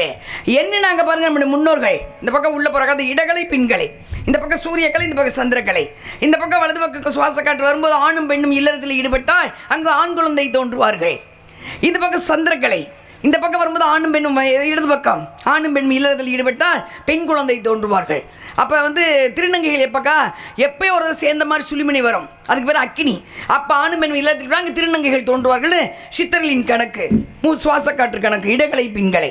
அந்த சுவாச காற்றை சுவாசி உள்ளே விட்டு பிராணவாயு இருந்தால் பிராணவாயு, பிராணனை கொடுப்பது பிராணவாயு. வாயு போச்சுன்னா முடிஞ்சு போச்சு, அவ்வளோதான். உள்ளே இருக்க காற்று வெளியே போச்சுன்னா நம்ம அவ்வளோதான், பொத்துன்னு சவம் தான், ஒன்றும் பண்ண முடியாது. அந்த பிராண வாயுவை கூட்டினீங்கன்னா 21,600 கூட்டினீங்கன்னா 9ல் முடியும். இந்த கலியுகத்தின் கணக்கு 4,32,000 ஆண்டுகள் 4 3 7 2 9 9ல் முடியும். நமக்கு துவாரங்கள் நவ துவாரங்கள் 9. அது மாதிரி சூரியன் சுற்று கிரகங்கள் 9. பழனிமலை பால தண்டாயுத பாணிசில் செய்யப்பட்ட பாசனம் 9 பாசனம். இப்போ ஒரு கணக்கு வந்துருச்சா? இந்த காற்று வாங்குகிற சுவாச காற்றுக்கு நம்ம என்னைக்காவது நன்றி சொல்லியிருப்போமா? தூங்கும்போது கொஞ்சம் சுழிமாரிச்சுன்னா முடிஞ்சு போச்சு. அந்த காற்றுக்கு என்னைக்காவது நான் காலையில் எழுந்திரிச்சு நன்றி சொல்லியிருக்க மாட்டோம். நம்ம இந்த பூமாதேவி நமக்கு அன்னத்தை தர்றா, சாப்பிட்றோம், உயிர் வாழ்கிறோம். அந்த அன்னத்துக்கு என்னைக்காவது நன்றி சொல்லியிருப்போமா? சொல்லியிருக்க மாட்டோம். என்னைக்காவது பிரபஞ்சம்னா என்ன? பூமி சுற்றிக்கிட்டு இருந்த வரைக்கும் அந்த மேடை போட்டிருக்கீங்க, அந்த இதுக்கு அஸ்திவாரம் தோண்டிருப்பீங்க, இல்லாட்டி மேடை நிற்காது. கோயில் கட்டினா அஸ்திவாரம், வீடு கட்டினா அஸ்திவாரம், பாத்ரூம் கட்டினா கூட அஸ்திவாரம். இந்த பூமி எந்த அஸ்திவாரத்தில் சுற்றிக்கிட்டு இருக்கு? அந்த இடத்துல சுற்றிக்கிட்டு இருக்கா? எந்த ஆதாரம் யார் தாங்கிட்டு இருக்கா? ஆதிசேஷனா ஐராவெல்லாம் கிடையாது. அந்த இடத்துல பிரபஞ்ச சக்தியால் பூமி சுற்றிக்கிட்டு இருக்காங்க. அந்த பிரபஞ்சத்துக்கு என்னைக்கா நம்ம நன்றி சொல்லிப்போமா? சொல்லியிருக்க மாட்டோம். அதெல்லாம் விடுங்க. நிலவுக்கு என்னைக்கா நிலவுக்கு ஏக்கா நன்றி சொல்லணும்? நிலவு பூமியை சுற்றவில்லை என்றால் 220 கிலோமீட்டர் காற்று வீசு இந்த பூமியில். ஒரு பூச்சி புழு கூட இருக்காது, ஒரு மரம் செடி ஓடி இருக்காது. அப்போ அந்த நிலவுக்கு என்னைக்காம நன்றி சொல்லிப்போமா? சொல்லியிருக்க மாட்டோம். எப்போ தெரியுமா நன்றி சொல்கிறோம்? இந்த மாதிரி திருவிழா வச்சு சாமி கும்பிட்டு கும்பாபிஷேகம் நடத்தி மண்டல பூஜை நடத்தி அதுக்கு என்னென்ன விசேஷம் பண்ணி நாடகங்கள் வைத்து நாடகத்தின் மூலம் புராண கதைகள் கேட்கறது மூலம் நீங்கள் நன்றி சொல்லிடுங்க. முடிஞ்சு போச்சு. வருஷத்துக்கு ஒரு தடவை நன்றி, வருஷத்துக்கு ஒரு தடவை நன்றி சொன்னால் போதும். அப்போ முடிஞ்சு போச்சு நன்றி. அதுக்காக அந்த நாடகத்தை வைப்பது. நாடகம் என்பது நாடகம் அவ்வளோதான். வள்ளி திருமண நாடகம். இப்போ வள்ளியை பற்றி ஓரளவு தெரிஞ்சாச்சு. பஞ்சபூதத்தை காப்பதற்காக வந்தவள் தான் வள்ளி. இப்போ அடுத்து முருகனை தெரிஞ்சுக்கணும்ல. இந்த நாடகத்தின் எப்படி மகாபாரத்தின் கதாநாயகன் கண்ண பரமாத்மாவோ இந்த நாடகத்தின் கதாநாயகன் முருகப்பெருமான். கலியுகத்தின் வரதன், கலியுகத்தின் மக்களை காப்பதற்காக தான். அவங்கெல்லாம் மக்களை காப்பாற்றுறதுக்கு தானே சொத்தா சேர்த்து வைக்கிறாங்க. 35,000 கோடி 40,000 கோடின்னு சொல்லுங்க. மக்களை சேர்த்து வச்சுக்குவாங்க, அவ்வளோதான், முடிஞ்சு போச்சு. அப்போ ஒரு கதாநாயகன் முருகப்பெருமான். இப்போ முருகன் சிலையை செஞ்சவர் யார் தெரியுங்களா? போகருங்கிற சித்தர் தான். 5010 வருஷம் முன்னாடி முருகன் சிலையை செஞ்சு கொண்டு பழனியில் வச்சிட்டார். ஜாதிலிங்கம், மனோசலை, கெந்தி, காந்தாரம், தாரம், ரசபாசனம், கவரி பாசனம், வெள்ளி பாசனம், தொட்டி பாசனம் 9 பாசனம் செஞ்சு கொண்டு பழனியில் வச்சிட்டார். ஏன் தெரியுங்களா? பழனிக்கு நேராக தான் இந்த பூமிக்கு நேராக அடுத்த கிரகம் செவ்வாய் கிரகம். செவ்வாய் கிரகம் கதிர்வீச்சு பூமியில் படுறதுனால நம்ம சாப்பிட்ற சாப்பாடு உதிரமாக மாறுது, இல்லாட்டி மாறாது. டைஜஷன், ஜீரண சக்தி அது அதிகமாக படுறதுனா செவ்வாய் கிரகம். இது பழனி மலை. அங்கே கொண்டு முருகனை வச்சுட்டு அங்கேயே சமாதி ஆகிட்டார். நீங்கள் பழனிக்கு போனீங்கன்னா ராஜ அலங்காரம் பார்க்கக்கூடாது, கோவநாட்டி அலங்காரம் தான் பார்க்கணும். சிலை இன்னைக்கு வேர்த்து வடியுது. அந்த சிலையில் கொஞ்சம் தண்ணி இருக்கும். அந்த வேர்வை தண்ணி எடுத்து அபிஷேகத்துலேருந்து காலையில் நமக்கு அபிஷேகமாக கொடுப்பாங்க. 4:30 மணிக்கு கொடுப்பாங்க. வாங்கி சாப்பிட்டோம்னா ஒரு நோய் வராது. சட்டியிலேருந்து அகப்பையில் வந்தது பழமொழி. சஷ்டியில் இருந்தால் அகம் என்ற பையிலே குழந்தை பிறக்கும். சஷ்டினா எது? திருச்செந்தூர் போகணும். சஷ்டினா அகம்னா வயிறு, அகம் என்ற பையிலே குழந்தை பிறக்கும். அந்த திருச்செந்தூர் முருகன் ஒரு விசேஷம். கந்த சஷ்டி எல்லாம் பாடுறது கேட்டிருப்பீங்க. எல்லா ஊர்லேயும் கந்த சஷ்டி போடுவாங்க. முருகன் கோயிலில் வீட்டில் போடுவாங்க. அதை எழுதுனது யார்? பாலதேவராயர். எப்போ எழுதுறாரு? வயிற்று வலி வந்துருச்சு, சூளை நோய், வலி நிற்கவே இல்லை, எல்லா பக்கம் மருந்து சாப்பிட்டது கேட்கல. நேராக திருச்செந்தூர் போனார். முருகனை பார்த்தாரு. வயிற்று வலி, சூளை நோய்பாங்கப்ப நிற்கலை, எல்லா பக்கம் மருந்து சாப்பிட்டேன் கேட்கல. நான் என்ன பண்ணுறேன், இப்போ துண்ணூறுலாம் எடுத்து உடம்புல பூசிட்டு கடற்கரைக்கு போவேன். கடற்கரை போவதுக்குள்ளே எனக்கு வலி நிற்கணும், இல்லைன்னா கடலில் வந்து நான் செத்து போயிடுவேன் அப்படின்ட்டு போகிறாரு. உடம்புல எல்லாம் துண்ணூறு வயிறு நிறைய பூசிட்டு நேராக கடற்கரை நடந்து போவதற்குள் வலி நின்றதாம். அவர் எழுதியது தான் கந்த சஷ்டி கவசம். துதிப்போர்க்கு வல்வினை போம், துன்பம் போம், நெஞ்சில் பதிப்போர்க்கு செல்வம், பள்ளித்து கதித்தோங்கும் நிஷ்டையும் நிபுணர்கள் கந்த சஷ்டி கவசம். இது காப்பு பாடினா பெருசு 20 நிமிஷம் ஆகும். அதனால காப்பு மட்டும் சொல்லியிருக்கேன். எழுதினார். அப்போ இந்த மாதிரி விஷயம் தெய்வங்கள் எல்லாமே நமக்காக தான். அதை சரியாக வணங்கணும். தெய்வத்தை சரியாக வணங்கினால் தெய்வம் நமக்கு உதவி செய்யும். கஷ்ட காலத்தில் நல்ல கை கொடுக்கும். நம்ம தான் வணங்குறது இல்லையே. அவசரமாக சாப்பிட்றோம், அவசரமாக சம்பாதிக்கிறோம், அவசரமான வாழ்க்கை எதையும் ரசிப்பதல்ல. அவசரமாக பணம் சேர்க்குறோம், அவசரமாக போய் ஆஸ்பத்திரியில் படுத்துக்கிறோம், முடிஞ்சு போச்சு கடைசி காலத்தில். அவ்வளோதான். அதனால் அப்படிப்பட்ட இது கந்தபுராணம். முருகப்பெருமான் சிலை வந்ததுக்கு ஆதாரம். இப்போ கந்தபுராணம் 2 வரி. கந்தபுராணம் பேசியே ஆகணும். ஏன்னா பேச எனக்கு புண்ணியம், சொல்ல உன் கேட்க உங்களுக்கு புண்ணியம், ஊருக்கு புண்ணியம். கந்தபுராணம் இந்த மாதிரி புராணங்கள் பேசினா ஆஞ்சநேய பெருமான், ராமாயணம் பேசினா ஆஞ்சநேய பெருமான் உட்காந்து கேட்பார். மகாபாரதம் பேசினா அஸ்வத்தம்மனுக்கு ஒரு புண்ணியம் கிடைக்கும், தெய்வங்கள் கேட்கும் பேசுகிறாங்கன்னு. அப்போ கந்தசஷ்டி கந்தபுராணம் 2 வரி தான், அதுக்கு மேலே வேண்டாம். கடைசியில் தான் பேசுகிறேன். கதாநாயகனா ஒரு வில்லன் இருக்கணும்ல. கதாநாயகன் மகாபாரதத்தில் கதாநாயகன் யார்? கிருஷ்ண பரமாத்மா. வில்லன் யார்? நிறைய பேர் சொல்லலாம். ஆனால் குறிப்பாக துரியோதன் கிடையாது, சிசுபாலன், கம்சன் சிசுபாலன் தான் வில்லன். அது ஒரு பக்கம் இருந்தால் அப்புறம் பேசிக்கலாம். அப்போ இந்த கந்தபுராணத்தில் முருகன் கதான வில்லன் யார்? சூரபத்மன். அவர் வந்துட்டார். கொஞ்சம் அசுரன், கொஞ்சம் அழகன், கொஞ்சம் கோபக்காரர், ஆசை நிறையா. எல்லாரும் அடிமையான தவம் இருக்காரு 1000 வருஷம். சிவன் காட்சி கொடுக்காரு, சிவன் நோக்கி தவம் இருக்காரு. பார்த்தாரு, கைகாலெலாம் வெட்டி நெருப்பில் போட்டு இந்த மாதிரி யாக குண்டை வளர்த்து அதில் கைகாலெலாம் நெருப்பள்ளி போட்டு நெருப்பில் வெட்டி போட்டு தலையை அறுத்து உள்ளே போட்டு அப்படி சாம்பல் ஆகிட்டார். அப்போ தான் சிவன் காட்சி கொடுக்கும். இப்படி ஒரு பக்தனா தன்னுடைய ஜடாமுடியை அவிழ்த்து விட ஜடாமுடி இந்த கங்கையாப்பட்டல் சாம்பலில் ஊறி போக சூரபதன் உயிர் வந்துருச்சு. எந்திரிச்சு நிற்கிறாரு. விட அழகா, நான் வந்து காசி வரைக்கும் மாயைக்கும் பிறந்தவன் அழிந்தேன், எனக்கு உடம்பு கொடுத்துருக்க உசுறு கூட நான் கேட்கலாம் கூட. சிரிச்சானா சிவன், என்ன வேணும்? எல்லாரும் அடிமையாகணும். 33 கோடி தேவர்களே, பிரம்மா விஷ்ணு சிவன் யமன் நாரதர் எல்லாரும் எனக்கு அடிமையாகும். சிவன் சிரிச்சார், நெத்தியில் கை வச்சார். சக்தி நீங்க சகலம் உனக்கு அடக்கம். இப்போ சிவன் சிரிக்க ஆரம்பிச்சிட்டாரு. என்ன பார்க்குற? சாகா வரம் பெற்றவன் நான் மட்டுமே, எனக்கு மரணம் என்பது கிடையாது. இது சிவன் சொன்னது. ஆனால் பூமியில் பிறந்த ஒவ்வொரு ஜீவராசியும் மரணத்தை தழுவணும். நீ செத்து போகணுண்டா. யார் உன்னை அழிப்பது? நீ தான் யமனை அடிமையாக்கிட்டியே, அவர் எப்படி உன்னை கொள்ளுவார்? அப்போ தான் கேட்டான் சூரபத்மன், அருவமாகி ஒருவமாகி உன் நெற்றிக்கண்ணில் எவன் ஒருவன் தீப்பொறியாக தோன்றுகிறான், கருவிலே பெண்ணின் கருவிலே சுமக்கப்படாதவன், அவனை என்னை அழிக்க வேண்டும். அந்த சூரபத்மனை அழிப்பதற்காகத்தான் முருகப்பெருமான் சிவனின் நெற்றிக்கண்ணிலே தீப்பொறியாக தோன்ற அந்த தீப்பொறியை அக்னி தேவன் ஏந்த முடியாமல் சுவாகதேவியிடம் கொடுக்க, சுவாகதேவி ஏந்த முடியாமல் கங்கையில் விட, கங்கை சரவணப்பையிலோட உதித்தெழுந்தவன் முருகப்பெருமான் வந்துட்டார். வந்தாச்சு, கார்த்திகை பெண்கள் எடுத்து வளர்த்தாச்சு. அம்மா கிட்ட போய் வேல் வாங்கிட்டார் சக்தி கிட்ட. சூரபத்மனை அழிக்கணும்ல, அதுக்கு தானே வந்தார். போறாரு திருச்செந்தூருக்கு. மனசு வரல. எப்படி ஆணவத்தை மட்டும் அழித்து, கந்தபுராணமே ஆணவத்தை அழிக்கிறது தானே, மாயை ஆணவம் அவ்வளோதான், பேராசை இருக்கக்கூடாது.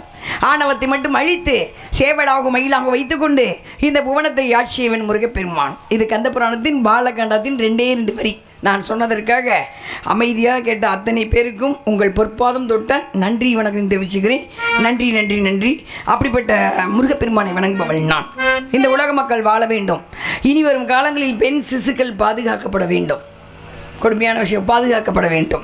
மழை வளம் வளமோடு பெய்ய வேண்டும். விவசாயம் பெருக வேண்டும். விவசாயிகள் உலகத்தில் மதிக்கப்படும் என்று கூறி முருகப்பெருமானை வணங்குவோமா? முருகா.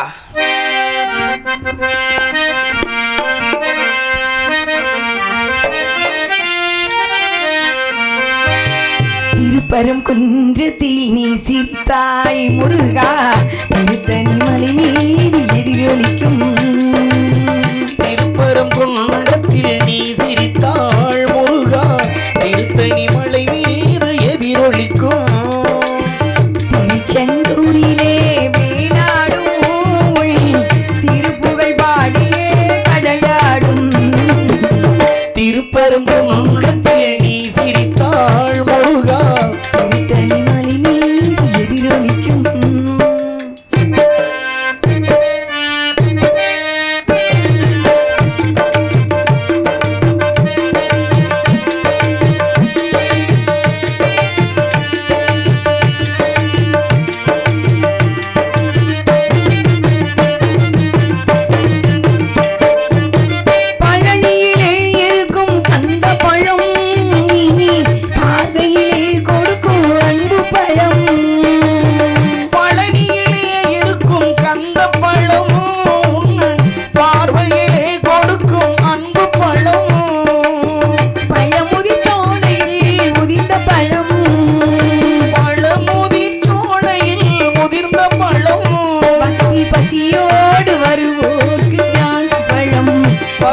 பசியோடு வருவோர்க்கு ஞானப்பழமோ.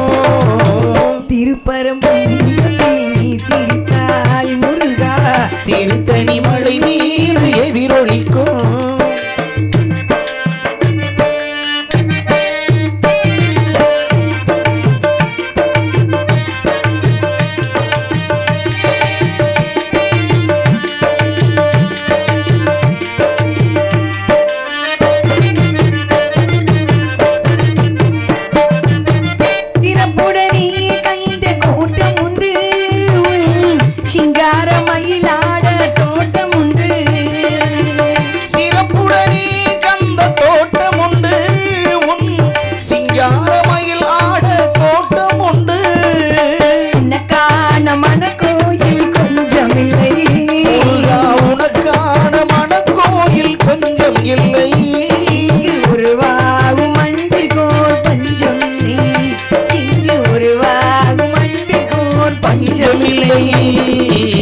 திருப்பரம் நீ சிரித்தாய் முருகா, திருத்தணி மலை மீது எதிரொலி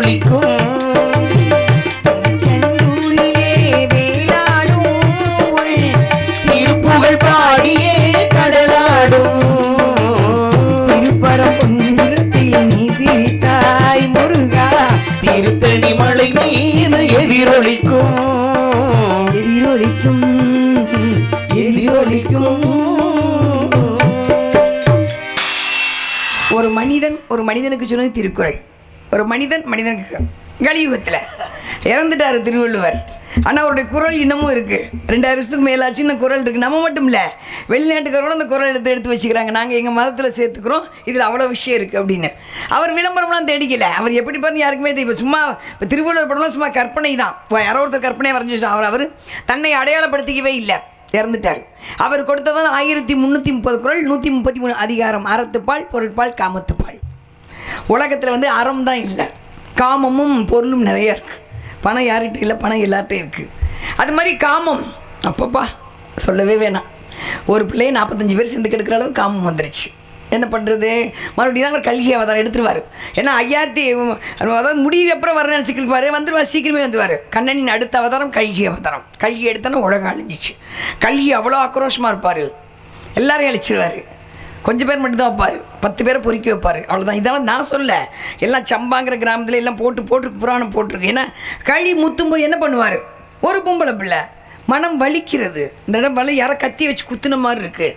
45 பேர் சேர்ந்து ஒரு டாக்டர் பொண்ணை வந்து கெடுத்தாங்கன்னா அது காமம். நல்ல நரம்பு கரும்பு எல்லாம் வெறி எடுத்து நிற்கிது, அவ்வளோதான். வேறு ஒன்றும் பண்ண முடியாது. என்ன துடிச்சிருக்கோம் அந்த பொண்ணு சொல்லுங்கள். ஒரு ஊசி குத்தினாலும் அவ்வளோ அழுகு அழுவோம், ஒரு நெகம் பிஞ்சிட்டா அவ்வளோ அழுகு அழுவோம். கண்ணில் கண்ணடி வச்சு குத்தி மார்பில் மிதிச்சு, மார்பு பஸ்ட்னா அப்படி பிரிஞ்சிருச்சு. கர்ப்பப்பை பிரிஞ்சு அங்கங்கே எல்லா பக்கமும் ரத்தம் அதோடு அந்த ரத்தம் ஊற்ற 45 பேர். என்ன கொடுமை! இறைவனுக்கு அடுக்குமா சொல்லுங்கள்? காமம் அப்படி இருக்குது. அந்த காமம் பெருகிருச்சு. சுதார்ப்பாக இருந்துக்கங்க, எங்கே போனாலும் சுதார்ப்பாருங்க. கல்லூரி மாணவிகள் எங்கே போனாலும் சுதார்ப்பாருங்க. எந்த நேரமும் அலாட்டாருங்க, 24 hours அலாட்டாருங்க. இல்லாட்டி ஒன்றும் பண்ண எங்கே எந்த கிரகம் எங்கேருந்து வருதுன்னு சொல்ல முடியாது. கஷ்டப்பட்டு MBBS +2 முடித்து, நீட் தேர்வு முடித்து, MBBS முடித்து, UG முடித்து, BG முடித்து, 31 வயசில் எடுத்து வாழ்க்கைன்னு முதல்ல அடி எடுத்து வைக்கும்போது வேரோடு பிடுங்கி கசைக்கு புள்ளிஞ்சு தூக்கி எறிஞ்சாச்சு. கொடுமை. வந்துடுவார் கிருஷ்ணன் கல்கி அவதாரம் எடுத்து வந்துடுவார், வந்து அழிச்சிடுவார் மொத்தமாக. இப்படி காமம் பெருகுனா 3 வயசு பிள்ளை, 13 வயசு பிள்ளை, 30 வயசு பிள்ளைங்கன்னு சொல்லி அது பக்கம் இருக்கட்டும். அப்போ அறம் தான் இல்லாமல் போச்சு. அறம்னா என்ன? வாழ்கிற வாழ்க்கையில் சத்தியம், தர்மம், பவித்திரம். அதுதான் சொல்லி வச்சார் கிருஷ்ணன்.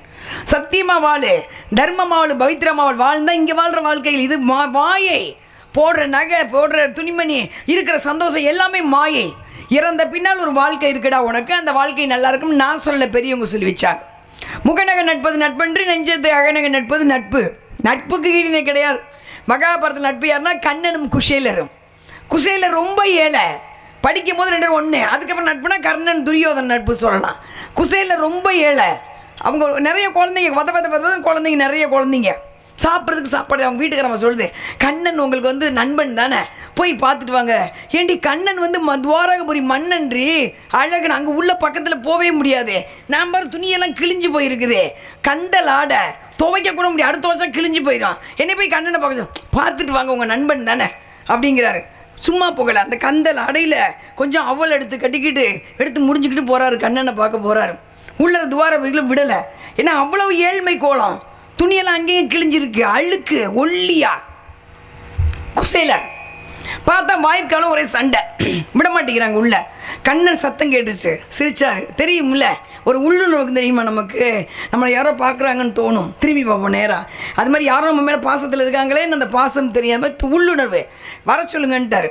உள்ளே போனால் அப்படியே பார்த்தா துவாரகா மாதிரி ஒரு அழகான நகரம் எங்கேயுமே கிடையாது. கடலுக்குள்ளே போயிடுச்சு. இன்னைக்கு மிக மிக அற்புதமான அப்படியே செதுக்கி செய்யப்பட்ட நவரத்னம் எல்லாம் தங்கம், பவளம், வெள்ளி அற்புதமான ஒரு துவாரகபுரி தான். அது மேலே இப்போலாம் கிடையாது. அப்படி ஜொலிக்குது.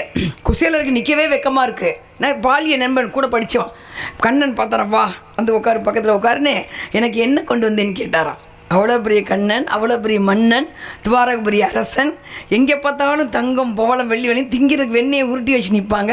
அப்படிப்பட்ட கண்ணன் கேட்டால் எனக்கு என்ன கொண்டு வந்திருக்கேன் அப்படின்னு. ஏன்னா நண்பன். அப்போ தான் எனக்கு அவள் கொண்டு வந்திருக்கேன், சாப்பிடியானரா. அந்த அழுக்கு வீட்டில் இருந்த அவள் எடுத்து நம்ம சாப்பிடுவோமா? அப்போ கொஞ்சம் பணம் வந்துட்டால் போதும், கொஞ்சம் ஏழ்மையாக இருந்தால் அவனை இலக்காரமாக பார்ப்பான், தள்ளி நில்லு அப்படிம்பா. அப்படி அவன் மேலே ஒரு மிடுக்காக ஒரு நடனது இருப்போம். பாலிய நண்பர்கள் கொஞ்சம் கஷ்டப்பட்டானா இவன் கார் வாங்கிட்டு பார்க்கணும், அவனை ஒரு பார்வை பார்ப்ப மாதிரி, இலக்காரமாக ஒரு பார்வை. அப்படி அப்போ ஒரு நடம் வரும் பாரு. அதெல்லாம் கண்ணன் சிரிச்சார். என்ன கொண்டு வந்து அந்த அழுக்கு துணியில் அந்த அவள் எடுத்து அள்ளி சாப்பிட்டாராம். ஒவ்வொரு வாய் அள்ளி சாப்பிட அங்கே செல்வம் பெரியது. அப்போ நட்புக்கு இலக்கணமாக இருந்தவர்கள் குசேலரும் கர்ணனும் துரியோதனன் கெட்டவராக இருந்தாலும் பரவாயில்லமான அவர் கூட தான் இருப்பேன் கடைசி வரைக்கும். துரியோதனுக்காக உயிரை துறந்தவர் கர்ணன். கர்ணனின் மரணம் கொடுமையான மரணம். கண்ணீர் விட்டது யாருன்னா 2 பேருக்காக தான் மகாபாரதத்தில் கண்ணன் கண்ணீர் விடுறாரு. 2 பேர் சாகும்போது கண்ணீர் விடுறாரு அவரே இறைவன். ஆனால் அவரே அழுதாரு. எப்போ கர்ணன் மரணமடைய உயிர் பிரியும் போது கர்ணன் அழுதாரு. உன்னை கொண்டுட்டேனேடா, நான் தானே கொண்டேன், ஆனால் எனக்கு வேறு வழி இல்லைன்னு அழுதாரு. 2வது யாரோட மரணம் தெரியுமா? துரியோதன் மனைவி பானுமதி. அவள் இறக்கும்போது போய் உடன்கட்டை ஏறிடுறா. அப்படியே புருஷனை வச்சு எரிக்கும் போதே அவள் பிரியணும்னு சொல்லிட்டு மகாதேவனை வேண்டான், என் உயிர் பிரியணும், நான் உண்மையான பக்தியாக இருந்தால் என் உயிர் எடுத்துக்கோ. அப்போ அப்படி உயிர் தனியாக பிரிஞ்சு போனதாம். அந்த உயிர் பிரிஞ்சு போனதை பார்த்து கண்ணன் அழுதுருக்கார். ஏன்னா கண்ணன் வந்து பானுமதிக்கும் தோழன், திரௌபதிக்கும் தோழன். தன்னுடைய தோழியோட உயிர் போகுதேன்னு போய் அழுதுட்டு நிற்கும் போது மேலேருந்து ஒரு பூ விழுந்துச்சு. மேலேருந்து மகாதேவன் சந்தோஷமாக ஒரு பூவை போட்டிருக்காரு. என் பக்தியை நான் எடுத்துக்கிட்டேன் சந்தோஷமாக. இதெல்லாம் அதிசயங்கள் நடந்த உண்மை சம்பவம். அப்போ இது நட்புக்கு இலக்கணம் திருவள்ளுவர் கொடுத்தது. இது மனிதனுக்கு சொன்னது. அடுத்து மனிதன் தெய்வத்துக்கு சொன்னது தேவாரம், திருப்புகழ். தேவாரம் மனுஷனாக பிறந்தவன் கடவுளுக்கு சொல்கிறேன். நான் சொல்கிறேன் உனக்கு தேவாரம், திருவாசகம், திருப்புகழ் இதெல்லாம் படிக்கணும். மாதத்தில் ஒரு நாள் படிக்கணும், தினம் படிக்க வேணாம். அதுக்கெல்லாம் நேரம் இருக்காது. நமக்கு தான் வாட்ஸ்அப் பார்க்க தான் நேரம் சரியாக இருக்குது. தொட்டுட்டோம்னா 4 மணி நேரம் போயிருமே. நீங்கள் தொட்டு பாருங்கள், தெரியாமல் ஒரு நான் பார்த்தேன் 4 மணி நேரம் போச்சு. அவன் ஒன்றுமே இல்லை. 4 மணி நேரத்தில் ஃபோனை கீழே வைக்கிறது, மண்டையில் எதுவுமே இல்லை. ஆனால் இதே ஒரு புத்தகத்தை படிங்க, அவ்வளோ விஷயம் உள்ள பதியும். அதுதான் நேரத்தை திருடுறது. நம்மகிட்ட நகையை திருட வேண்டாம், நம்மகிட்ட நேரத்தை திருட ஆரம்பிச்சிட்டாங்க. எது வாட்ஸ்அப் மூலம். அதனால அது வேணாம், அது இருக்கட்டும், அது பக்கம் இருக்கட்டும். ஆனால் தேவாரம் கொஞ்சமாவது ஒரு நாள், மாதத்தில் ஒரு அமாவாசை பௌர்ணமிக்கு 3 வயசு பையன், இதுவும் நடந்த உண்மை சம்பவம் தான். திருஞான சம்பந்தர் சீர்காழியில் கொண்டு அவங்க அப்பா குளிக்கிறதுக்காக கொண்டு கோயில் குளத்தில் குளிக்க கரையில் உட்கார வச்சுட்டு குளிக்க போயிட்டார். அவர் உள்ளே போய் சிவாய் நம்ம சொல்லிகிட்டே இருக்கார். அப்பாவை காண. சின்ன பையன் 3 வயசு பையனுக்கு என்ன தெரியும்? அப்பான்னு ஒரே அழுக. பார்த்தா கோபுரத்தை பார்த்து அழுகுது. சிவன் பார்க்குறாரு, சக்தியை பார்த்து புள்ள அழுதுகிட்டு போய் பால் கொடுத்துட்டு வா. சின்ன கிண்ணத்தில் அம்பாள் பால் கொண்டு வந்துட்டான். பொற்கிண்ணத்தில் கொண்டு திருஞான சம்பந்தர் கூட்ட கோவட்டில் வடியுது பால், அப்படியே வந்து வடிஞ்சிட்ருக்கு. அம்பாள் பால் கொடுத்துட்டு போயிட்டாங்க. பார்த்தா அப்பா குளிச்சு முடிச்சு எழுந்துச்சு வந்துட்டார். பார்த்தா கோவட்டில் பால் வடிஞ்சிக்கிட்டு இருக்கு. அபிஷ்டு யார்கிட்ட பால் வாங்கி குடிச்ச அப்படின்னு ஓங்கி அடிக்க போக அம்பாள் கொடுத்தாருப்பான்னு சொல்ல அண்ணாந்து பார்த்தா அந்த திருஞான சம்பந்தர் காட்சி கொடுத்தார்கள், சிவனும் சக்தியும் ரிஷப வாகனத்திலே. அந்த 3 வயசு பிள்ளை பாடியதான் தேவாரம். தோடுடைய செவியன் வீடை ஏறி தூவின் மதிசூடி, காடுடைய சுடலை பொடி பூசியன் உள்ளம் கவர் கல்வண்ணி. சக்தி கேட்டாங்களா? மகாவிஷ்ணு வந்து அலங்காரமாக இருக்கார்ல, நகையெல்லாம் போட்டுக்கிட்டு. பிரம்மா அலங்காரமாக இருக்கார்ல, நீங்கள் மட்டும் ஏன் எப்போ பார்த்தாலும் சுடுகாடு சம்பளம் உடம்புல பூசிக்கிட்டீங்கன்னு கேட்க சிரிச்சாரா சிவன். ஒரு மனிதன் இறந்து விட்டால் 11 நாள் வரைக்கும் ஆத்மா வந்து சுடுகாட்டுக்கு போகாதுமா. அது அப்படியே வாசப்பட தான் உட்காந்துருக்கோம். போகிறவங்க வரவங்கள பார்த்துக்கிட்டே உட்காந்துருக்கும். யார் வர்றா, யார் அழுகிறா, யார் நம்ம செத்து போயிட்டா நிம்மதியாக இருக்குன்னு பார்த்துக்கிட்டே இருக்கும். அதனால தான் 11ஆவது நாள் காரியம் பண்ணுறது. 11 நாள் கழிச்சு அந்த ஆத்மா அழுதுகிட்டே சுடுகாட்டுக்கு வரும். அங்கே யாருமே இருக்க மாட்டாங்க. நான் அமர்ந்திருப்பேன், ஒரு பிடி சாம்பல். முடிசூடா மன்னனாக இருந்தாலும் இறுதியில் பிடி சாம்பல் தாண்டா அப்படின்னு வச்சுட்டு உட்காந்துருப்பேம்மா. அதைத்தாவே பாடுறான். காடுடைய சுடலை பொடி பூசியன் உள்ளம் கவர்கள். சுடலை சுடுகாடு. காடுடைய சுடலை பொடி பூசியன் உள்ளம் கவர் கல்வண்ணி. 3 வயசு பையன் படித்தார். இது தேவாரம். அடுத்து திருப்புகழ். யார்? அருணகிரிநாதர் தப்பு பண்ணிட்டாரு. தப்பு பண்ணால் மன்னிப்பு கேட்கணும். சிசுபாலன் வந்து தப்பு பண்ண 100 தப்புக்கு சொல்கிறாரு கிருஷ்ணர். சிசுபாலன் அம்மாட்ட அவங்க அம்மா சத்தியம் கேட்குது, என் பிள்ளை தப்பு செஞ்சால் நீ கோவிக்கக்கூடாது கண்ணா புண்ணே. அப்போ கண்ணன் சொல்கிறாரு சிசுபாலன் அம்மாட்ட, உன் பிள்ளை 100 தவறு செய்ய வரைக்கும் 100வது தவறு செய்யறப்ப நான் கழுத்தை வெட்டிடுவேன். மன்னிப்பு 100 தவறு வரைக்கும் 99 தவறு வரைக்கும் பொறுக்கிறாரு. கேட்க மாட்டேன்னா 100வது தவறு அப்படியே கழுத்தை சீவிட்டார் கண்ணன் சிசுபாலனை. கம்சன் சிசுபாலன் பார்த்தாரு, தவறு செஞ்சிட்டார். யார்? அருணகிரிநாதர். போய் மன்னிப்பு கேட்ட. மன்னிச்சிட்டிங்கன்னா பிரச்சனை முடிஞ்சு போச்சுங்க. எந்த ஒரு விஷயத்தை யார்கிட்டையோ பொண்டாட்டியோ புருஷனோ அம்மாவோ அப்பாவோ இல்லை பள்ளிக்கூடத்தில் டீச்சரோ இல்லை தோழனோ தோழியோ மன்னிச்சுங்க ப்ளீஸ் அப்படின்னா வேலை முடிஞ்சு போச்சு. பிரச்சனை சால்வ் முடிஞ்சிடும். அது நம்ம தான் கேட்க மாட்டோமே. நான் சொல்கிறதா சரின்னு நெட்ட கூத்தில் பிடிச்சது நிற்போம், பிரச்சனை பெருசாகிட்டே போவோம். ஆனால் அருணகிரிநாதர் மன்னிப்பு கேட்குறாரு முருகன்ட்டு போய், நான் தப்பு பண்ணிட்டேப்பா, நான் உயிரோட வாழல அப்படின்னு மலையிலேருந்து குதிக்கிறார். முருகப்பெருமான் ஏந்திட்டார். இதெல்லாம் நடந்ததே பார்க்குறாரு. வேலை வச்சு வாயில் எழுதுறாரு. அவர் பாடியதான் திருப்புகழ். திருப்புகழ் படித்தோம்னா திக்குவாய் சரியாயிடும். மேடை பேச்சாளர்கள் இருக்காங்கல்ல, அவங்க திருப்புகழ் படிப்பாங்க. ஸ்கூலில் பிள்ளைங்க வந்து பேச்சாளர் இருக்காங்கல்ல, டீச்சர் திருப்புகழ் படி உனக்கு தெளிவாக வார்த்தை வரும்பாங்க. அது மாதிரி வந்து எது? திக்குவாய் பிள்ளைகள் திருப்புகழ். அருணகிரிநாதர் பாடியது எது?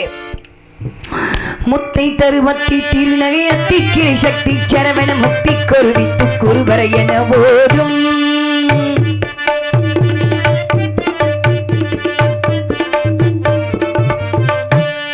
முக்கட் பரமர்க்கு சுருதியில் முற்பட்டது கற்பி திருவர ஒரு 33 தமரர் மடி வேணும்.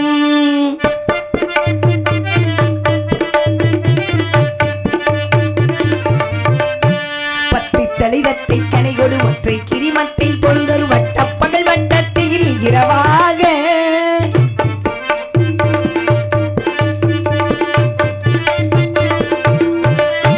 பத்தற்கிரீடத்தை கடவிய பச்சை புயல் மெச்ச தகுபொருள் பட்சத்தொடு ரட்சி தருவது ஒரு நாளே.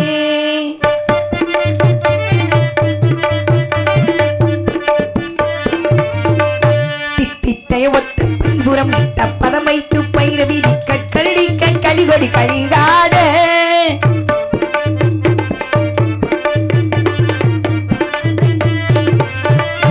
திக்குப்பரியட்ட பைரவர் தொக்கு தொகு தொக்கு தொகு தொகு சித்திர பவரிக்க திகிடகு என போது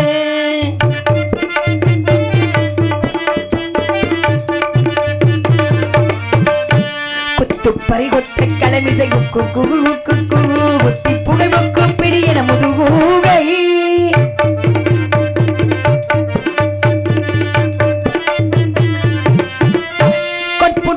புற்றனை வெட்டி பணியிட்டு குடைகிடி குத்துப்பட மொத்தம் பழுவர் பெருமானே பெருமானே பெருமானே. இது திருப்புகழ். ஸ்கூல் பிள்ளைங்க தானே உட்காந்துருக்கீங்க. எத்தனாவது படிக்கிறீங்க? அங்கே பொம்பளை பிள்ளையில் கேட்குறேன். வயலில் இருக்கிறது அங்கிட்டு திரும்பி பார்க்காத ஒன்றா தான் கேட்குறேன். ஸ்கூல் பிள்ளை தானே நீ? திருப்புகழ் தானே பாடினேன். அழகாக வாட்சங்களும் கைத்தட்டு பண்ணியிருக்கலாம்ல. திருப்புகளுக்கு வந்து சாமி பாட்டு இதே ஒரு டப்பாங்குத்து பாட்டு பண்ணால் கை தட்டிருப்பீங்க. சொல்றியா மாமா சொல்றியா அப்படின்னா கிளாப்ஸ் அடி தூள் கிளப்பியிருக்கும். ஏன்னா சமூகத்துக்கு ரொம்ப நல்ல பாட்டு அது. என்ன மழை பொழிஞ்சிரும் அப்படியே அந்த பாட்டெலாம் பாடினோம்னா. இதெல்லாம் ராகங்கள் நல்ல ஏன் எனக்கு என்ன 2 டப்பாங்குத்து பாட்டு பாடிட்டு உள்ளே போக தெரியாதா? விசில் பறக்கும், மனசு கேட்கல. அதெல்லாம் ஐதீகம் பாட இந்த நேரத்துக்கு பாட சொல்கிறேன். இப்போ இந்த நேரத்தில் ஏன் நான் சாமி பாட்டாக பாடுறேன்னு மற்ற இப்போ நந்தவனத்தில் வந்து பரதநாட்டியம் ஆடுவேன். நீங்கள் யாராக இருங்க பரதநாட்டியம் பிள்ளை உட்காந்துருக்கீங்களா?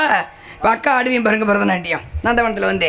அது அப்போ இப்போ வந்து முதல்ல வந்து வெளியே வர்றோம்ல. இப்போ சாமி வள்ளி வந்து சாமி தான். இப்போ சாமி பாட்டு போனால் என்னங்கிறத இப்போ ஏன் நான் சாமி பாட்டாக பாடுங்க அப்புறம் சொல்கிறேன். இப்போ சொல்லுவேன் சரிங்களா? இது வந்து தெய்வம் மனிதன் தெய்வத்தை சொன்னது. அடுத்து திருவாசகம் உங்களுக்கு தெரியும், நமச்சிவாய வாழ்க நாதம் அது எல்லாருக்கும் தெரியும். அடுத்து தெய்வம் மனிதன் சொன்னது பகவத்கீதை. யார்? கிருஷ்ண பரமாத்மா. மகாபாரதத்தில் சொல்ற பகவத்கீதை. எது நன்றாக நடந்ததோ அது நன்றாகவே நடந்தது. எது நன்றாக நடக்கிறதோ அதுவும் நன்றாகவே நடக்கிறது. எது நன்றாக நடக்க வேண்டுமோ அதுவும் நன்றாகவே நடக்க வேண்டும். எதை நீ கொண்டு வந்தாய், எதை நீ இழப்பதற்கு, எது உமக்கு கொடுக்கப்பட்டதோ அங்கிருந்து பெறப்பட்டதோ அங்கிருந்து எடுக்கப்பட்டு விடும். எதை இழந்தாய், எதற்காக நீ அழுகிறாய்? எது இன்று உம்முடையதோ நாளை மற்றவருடையது.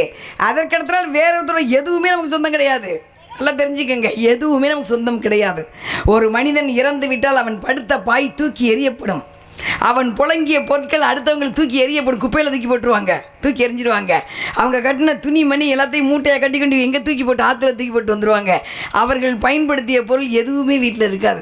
30வது நாள் வெள்ளை அடித்து அவங்க இருக்கிறத எல்லாத்தையும் அறிவு எல்லாத்தையும் மாற்றிடுவாங்க. இப்போ நான் ஒரு வீட்டில் இருக்கேன்னா அது எல்லாத்தையும் மாற்றிடுவாங்க. முடிஞ்சு போச்சு. இதுதான் வாழ்க்கை. யார் பெத்த பிள்ளை தூக்கி நம்ம படுத்த போய் சுற்றி வச்சுக்குமா? வச்சுக்காதே.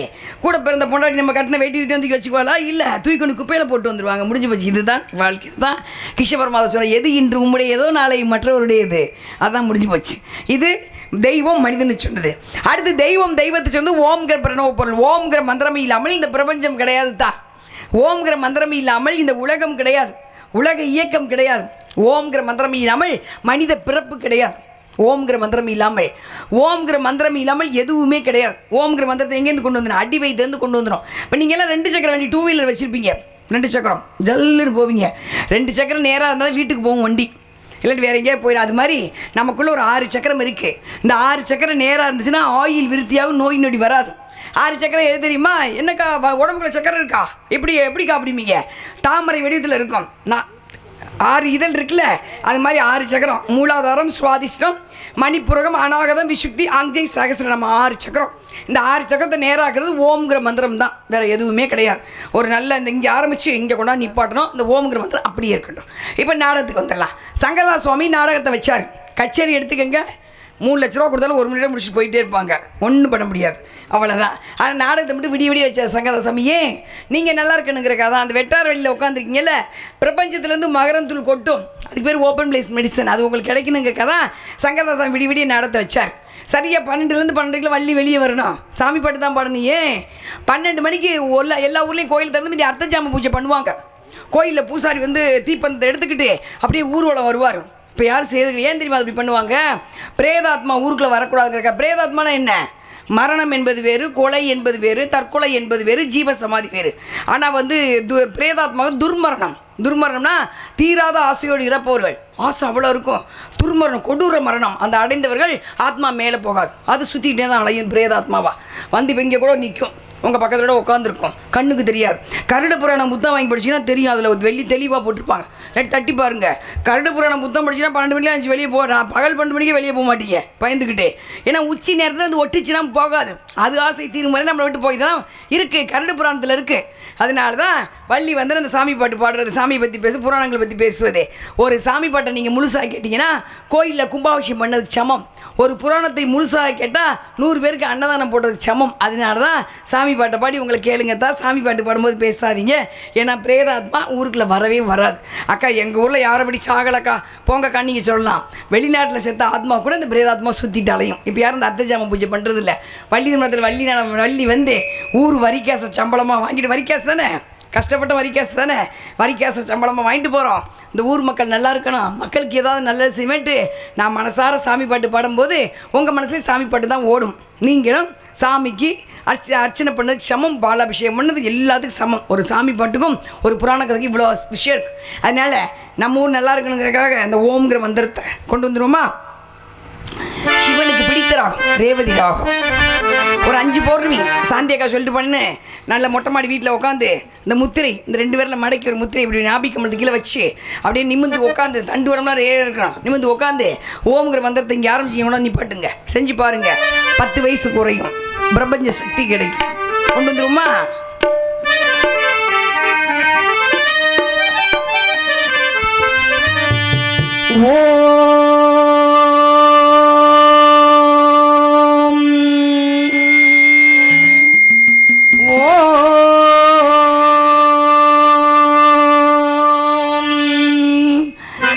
பிரணவ பொருளே ஓம் கணபதி சரணம் சரணம் சுவாமி, பேசும் தெய்வமே பிள்ளை செல்வமே, பெருவாழ்வு தரவாணி, பெருவாழ்வு தரவாணி.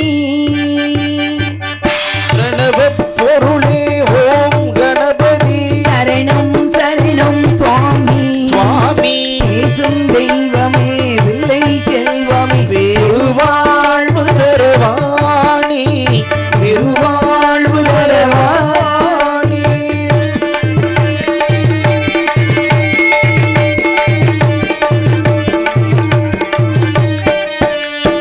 ஜீவநதியான காவிரி தந்த ஜகத் ரட்சகா சரணம் சரணம், சித்தர்கள் பக்தர்கள் இதய மேடையில் சிரிக்கும் பூரணா சரணம். ஜீவநதியான காவிரி தந்த ஜெகத் ரட்சகா சரணம், சித்தர்கள் பக்தர்கள் இதயம் மேவிடும் சிரிக்கும் பூரணா சரணம். யாக குணத்தின் மூல பொருளை ஈரேல் உலக கருவே, லட்சத்தின் மூலப்பொருளே ஈரேல் உலகே கருவே, எண்ணியவர்க்கு எண்ணம் போலவே எல்லாம் தருகின்ற இறைவா. பிரணவ பொருளே ஓம் கணபதி சரணம் சரணம் சுவாமி, சுவாமி பேசும் தெய்வமே பிள்ளை செல்வமே, பெருவாழ்வு தரவாணி, பெருவாழ்வு தரவாணி.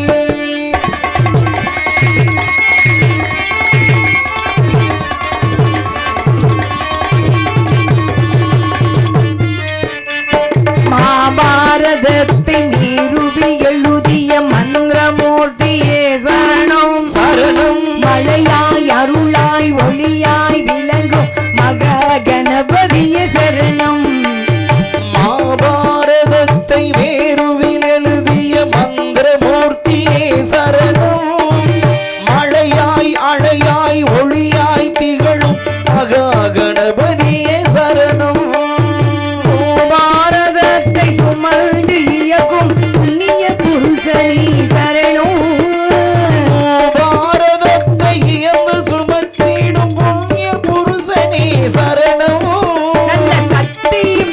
முக்தியும் நித்தமும் வழங்கும் சத்திய ஜோதியே சரணம்.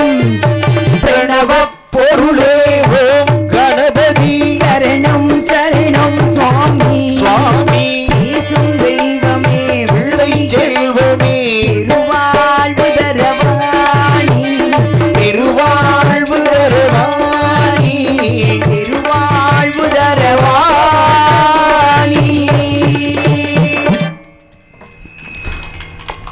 ரொம்ப நன்றிதா. கைதட்டி அத்தனை உள்ளங்களும் நன்றி. கைதட்டினா உங்களுக்கு தான் நல்லது, அறிவியல் ரீதியாக இதயத்துக்கு நல்லது. படிச்சிருப்பீங்க கை தட்ட தட்ட. ஸ்கூலில் பாருங்கள், பிடி ஸ்கூலில் 1 2 3 1 2 3 1 2 3 அப்படின்னு 2 உள்ளங்கை தட்ட சொல்லுவாங்க. சரிங்களா? கர்நாடிக் இசை பாடுறவங்க வந்து இந்த தட்டி தட்டி தான் பாடுவாங்க. இந்த கையில் தட்டி தட்டி தான் இசை. சா ரி க ம பாத நீ சா அப்படின்னு தட்டி தட்டி இப்போ இந்த உள்ளங்கைக்கு ஒரு விஷயம் இருக்குது. அது ஐயப்பன் பாட்டு, அவ்வளோ அந்த ஒரு பாட்டு தான் ஐயப்பன் பாட்டோட போயிட்டு வரேன். அது அந்த கைதட்டினா என்ன அறிவியல் நல்லதுங்கிறது அப்புறம் சொல்கிறேன். இப்போ சந்தோஷப்படுவீங்க. கைதட்டல இவ்வளோ விஷயம் இருக்குது அப்படின்னு. அதுக்கு முன்னாடி 5 வயதில் இந்த அறியாப்பர் வந்து கந்தனுக்கு காத்து கொண்டிருப்பவள் நான். பூவும் பெண்ணும் ஒன்று. பிறந்த வீட்டுக்கு பெருமையும் புகுந்த வீட்டுக்கு புகழையும் தரக்கூடியவர்கள் பெண்கள். பிறந்த வீட்டு பெருமைகளை புகுந்த வீட்டிலே பேசக்கூடாது, புகுந்த வீட்டு கஷ்டங்களை பிறந்த வீட்டிலே கூறக்கூடாது என்பது பெண்மையின் தத்துவம். பெண்ணாகப்பட்டல் பிறந்த இடமாக இருந்தாலும் சென்று வாழ்விடம் கடைசி வரை கணவனிடத்தான் இருக்கும். கணவனுக்குள் கட்டுப்பட்டவன் பெண்கள். வண்டி ஓட சக்கரங்கள் 2 மட்டுமே, 2 செய்தால் எந்த வண்டி ஓடாது. வாழ்க்கைங்கிற வண்டி இருந்தால் கணவன் சும்மா சமமாக இருக்கணும். நான் பெரியாள், நீ பெரியாள், வாழ்க்கை சுகம். யாருமே பெரியாள் கிடையாதுங்க, இறைவன் தான் பெரியாள். ஒரு விஷயம் தெரியுங்களா? கிருஷ்ண பரமாத்மா சொல்லியிருக்காரு, கங்கை என்று நீர் வற்றுகிறதோ அன்று நான் தோன்றுவேன்னு சொல்லியிருக்காரு. உலகம் அழியும் கங்கை நீர் வற்றும் போது. ஏற்கனவே இப்போ எல்லாம் காவேரியெல்லாம் காய ஆரம்பிச்சிருச்சு. மனசு வேதனைப்பட்டு ஒரு விஷயம் சொல்லவா, சொல்லி முடிச்சுனா உங்களுக்கு கஷ்டமாக இருக்குது. உள்ள பாட்டில் கொண்டு வைக்கும்போது எனக்கு அவ்வளோ வேதனையாக இருந்துச்சு. எல்லா பக்கமாக தானே வந்திருக்கு. உங்கள் பாட்டை எங்கள் நான் சொல்லி முடிச்சோன்னா உங்களுக்கு கஷ்டமாக இருக்கும். உங்கள் பாட்டை எங்கள் பாட்டெல்லாம் ஒன்று தானே. நம்ம பாட்டை காலத்தில் ஆற்றுல தண்ணி போய்கிட்டே இருக்குமா, ஆற்றுல போய் முங்கி குளிச்சுட்டு ஆட்டம் போட்டுட்டு ஐர மீன் துண்டில் பிடிச்சிட்டு இந்த பெரிய அப்பச்சிலாம் குளிச்சு முடிச்சு துண்டை அப்படி முறுக்குவாங்க. முறுக்கி வந்து அப்படி முதுவை துடைப்பாங்க. அது அழுக்கு போவதற்கு மட்டுமல்ல, அந்த துண்டை முறுக்கி துடைக்கிறீங்கல்ல, தண்டுவடத்தில் 32 எலும்பு இருக்கும். அந்த தண்டுவடத்து வழியாக தான் நரம்பு போய் நரம்பு பண்ணுறதுக்கு வந்து மூளை ரத்தம் ஓட்ட வேகமாக போகும். அப்போ நீங்கள் வச்சு இப்படி தேய்க்கும் போது அந்த அந்த தண்டுவடம் அழுத்தப்பட்டு வேகமாக மூளைக்கு ரத்தம் எடுத்து செல்லப்படுகிறது. எங்கே பார்த்தாலும் மூளையில் கட்டி, எங்கே பார்த்தாலும் நீரடப்பு, அந்த அடப்பு இந்த அடப்பு. ஏன் இப்போ வருது? முன்னாடி அப்படி ரொம்ப கிடையாது. அப்போ அந்த ரத்தம் ஓட்டு வேகமாக போகணும். ஒரு இடத்துல தண்ணி வேகமாக போய் எல்லாத்தையும் அடிச்சுட்டு போயிருமில்ல, அது மாதிரி தான். அதுதான் அதுக்காக தான் துடைக்கிறது. அப்படி சந்தோஷமாக குளிச்சுட்டு இருந்தாங்க. இன்றைக்கி இல்லை, ஆறெல்லாம் அகாலமாயிருச்சு. காவேரிலாம் எப்பயோ வரும் தண்ணி, மனசு வச்சா வரல, மழை பெஞ்சா வரும். வையை கேட்கவே வேணாம். எல்லா பக்கம் பள்ள தோண்டி சாக்கடை தான் இருக்குது. தாமிரபரணி சுத்தம், தரங்கெட்டு போச்சு, பெப்சி சிறுவாணி சீரழிஞ்சு வச்சு முடிஞ்சு போச்சு. சரிங்களா? இது பாட்டுங்க. அடுத்து நம்ம தாத்தா காலத்தில் ஊருக்கு ஒரு குளம் இருக்கும். குளம் வெட்டி வச்சாங்க மன்னர்களை. ஏன் தெரியுமா? குளிக்கும் முறைன்னு ஒன்று இருக்குது, சாப்பிடும் முறைன்னு ஒன்று இருக்குது. வடக்கை திரும்பி சாப்பிடக்கூடாது, நோய் வந்துடும். கிழக்கு முகமாக தான் சாப்பிடலாம், மேற்கு முகமாக சாப்பிடலாம். அது மாதிரி வடக்கை தலை வச்சு தூங்கக்கூடாது, நோய் வந்துடும். ஏன்னா பூமி இப்படி சாஞ்சிச்சு, இப்போ ரொம்ப சாஞ்சிச்சு. அது சர்க்குலேஷன், பிளட் சர்க்குலேஷன் போயிட்டு சரியாக வராது. அதனால் வடதுருவம் தாழ்ந்து தென்துருவம் எழுந்திருக்கும், சாப்பிடக்கூடாது. அது மாதிரி தெற்கு முகமாக தான் மலம் போகணும், கிழக்கு முகமாக மலம் போகக்கூடாது. அப்போ குளிக்கும் முறைன்னு ஒன்று இருக்குல்ல, முதல்ல பாதம் நினையணும். அதுக்காக தான் குளம் வெட்டி படித்துற வச்சுருந்தாங்க. அப்புறம் முழங்கால் நினையணும். அப்புறம் அடிவீது பெண்களுக்கு கர்ப்பப்பை அடிவீது தானே இருக்குது. கழிவு வந்துச்சுங்கிறக்க வாயிலியாருக்கு கர்ப்பப்பை இல்லை. அப்போ இங்கே நினையணும். அப்புறம் மார்பகம் நினையணும். அக்னி பகவான் உட்காந்து முங்கி குளிக்கும் போது இந்த உடல் வெப்பம் கொஞ்சம் கொஞ்சமாக காது வழியாக வெளியே வந்துடும். அதுக்காக தான் குளம் வச்சாங்க. குளமெல்லாம் பிளாட் ஆயிடுச்சு.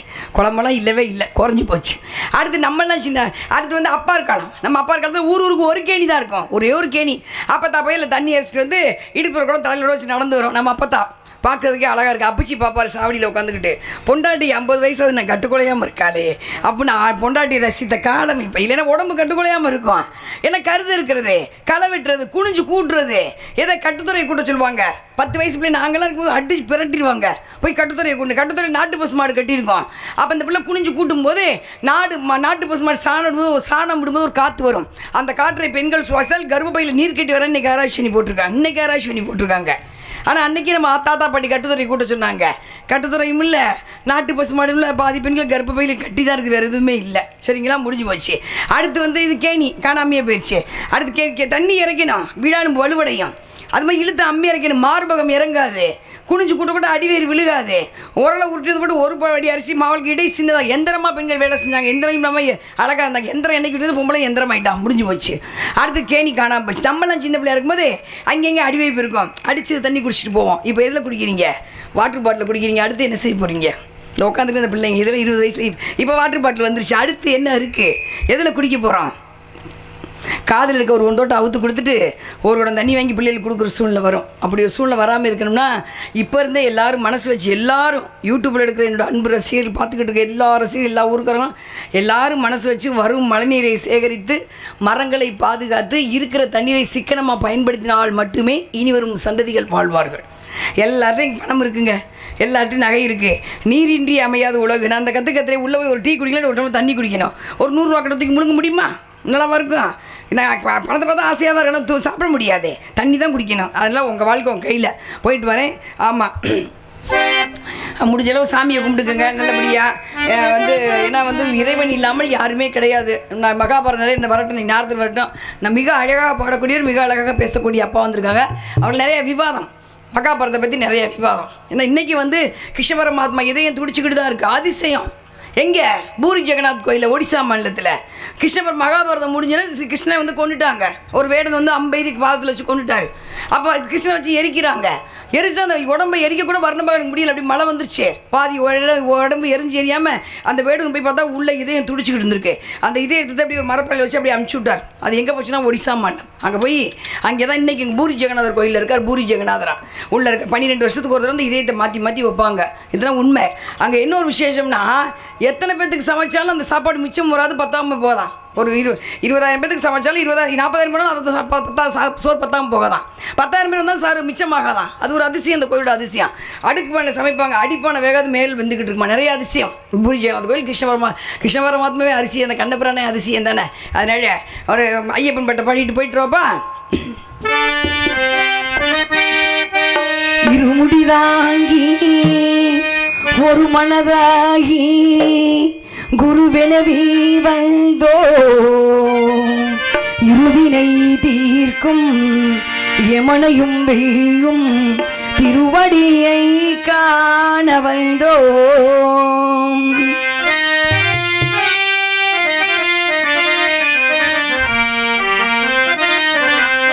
பள்ளிக்கட்டு சபரிமலைக்கு கல்லும் முள்ளும் காலுக்கு மெத்தை சுவாமியே ஐயப்போ ஐயப்போ சுவாமியே. பள்ளிக்கட்டு சபரிமலைக்கு கல்லும் முள்ளும் காலுக்கு மெத்தை சுவாமியே ஐயப்போ ஐயப்போ சுவாமியே. பள்ளிக்கட்டு சபரிமலைக்கு கல்லும் முள்ளும் காலுக்கு மெத்தை சுவாமியே ஐயப்போ ஐயப்போ சுவாமியே. நெய்யபிஷேகம் சுவாமிக்கு, கற்பூர தீபம் சுவாமிக்கு, ஐயப்பமார்களை கூட்டிக் கொண்டு ஐயனை நாடி சென்றடைவோம், சபரிமலைக்கு சென்றடைவோம். சுவாமியே ஐயப்போ ஐயப்போ சுவாமியே.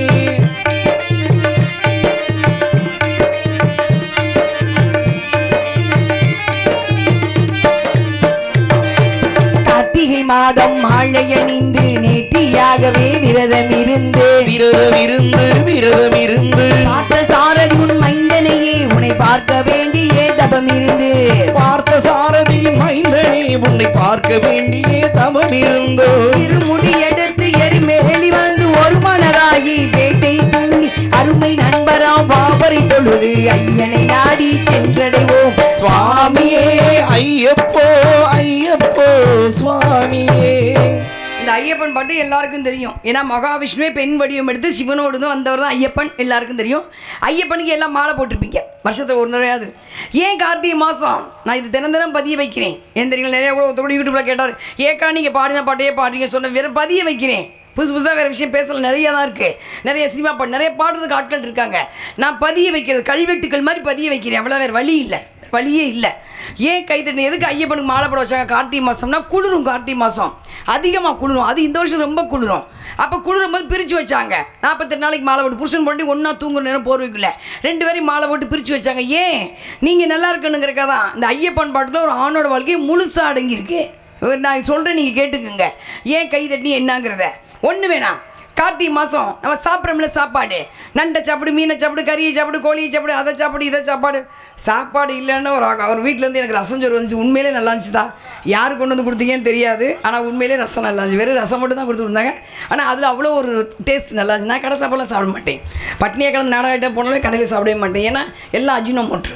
நம்ம தான் பார்த்துக்கணும். சுகி சிவம் சொல்லியிருக்காரு. சுகி சிவம் எதை சாப்பிடணும், எப்போ சாப்பிடணும், எப்படி சாப்பிடணும், எவ்வளோ சாப்பிடணும். இது வந்து அவர் சொன்ன தாரக மந்திரம். எதை சாப்பிடணும், எப்படி சாப்பிடணும், எவ்வளவு சாப்பிடணும், எப்போ சாப்பிடணும், எதை சாப்பிடணும், உன் உடம்புக்கு என்ன ஒத்துக்குதோ அதை நீ சாப்பிடு. பக்கத்தில் ஒருத்தன் புரோட்டா சாப்பிடுங்க, நீ புரோட்டா சாப்பிடு. கடையில் புரோட்டா இருக்கிற நீ புரோட்டா சாப்பிடக்கூடாது.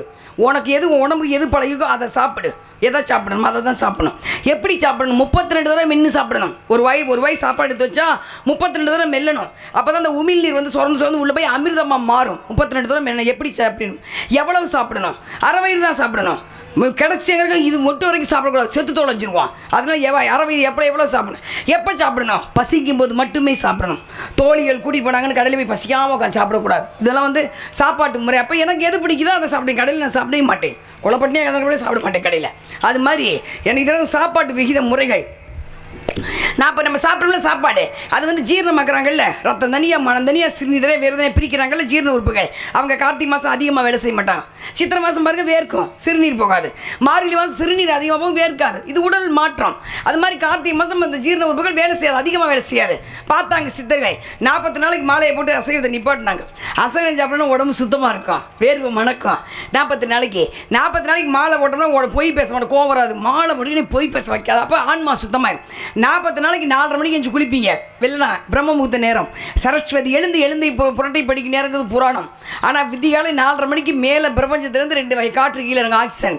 ஏற்கனவே பூமியில் 3 வகை காற்று, இந்த 5 வகை காற்றை சுவாசத்தால் அமிர்தம் சாப்பிட்டு ஒப்பாகும். பார்க்கடலை கடைஞ்சாலும் அமிர்தம் வராது. அதெல்லாம் சும்மா வந்தால் வச்சிருப்பாங்களா, கடைஞ்சி மொத்தமாக எடுத்து வச்சுக்குவாங்க, வெளிநாட்டில் பதுக்கி வச்சுக்குவாங்க. அது வெளில அதிகாலை வர்ற காற்று தான் அமிர்த காற்றை. 40 நாளைக்கு உங்களை நீங்கள் அமிர்த காற்றை சுவாசிக்கிறீங்க. அடுத்து என்ன பண்ணுவீங்க, பிள்ளையார் கோயிலில் போய் இப்படி ஊக்கி போடுவீங்க. இப்படி ஊக்கி போட்டு இப்படி கொட்டு போடுவோம். ஏன் இப்படி ஊக்கி போடுறது, இது ஸ்வஸ்திகம். இந்த வலது பக்க கை வந்து இடது பக்க காதை பிடிச்சி இழுத்துச்சுன்னா வலது பக்கம் மொழிக்கு ரத்த ஓட்ட வேகமாக போகும். இந்த இடது பக்க கை வந்து வலது பக்க காதை பிடிச்சி இப்படி இழுத்துச்சுன்னா இந்த பக்கம் மொழிக்கு ரத்த ஓட்ட வேகமாக போகும். அவ்வளோதான்.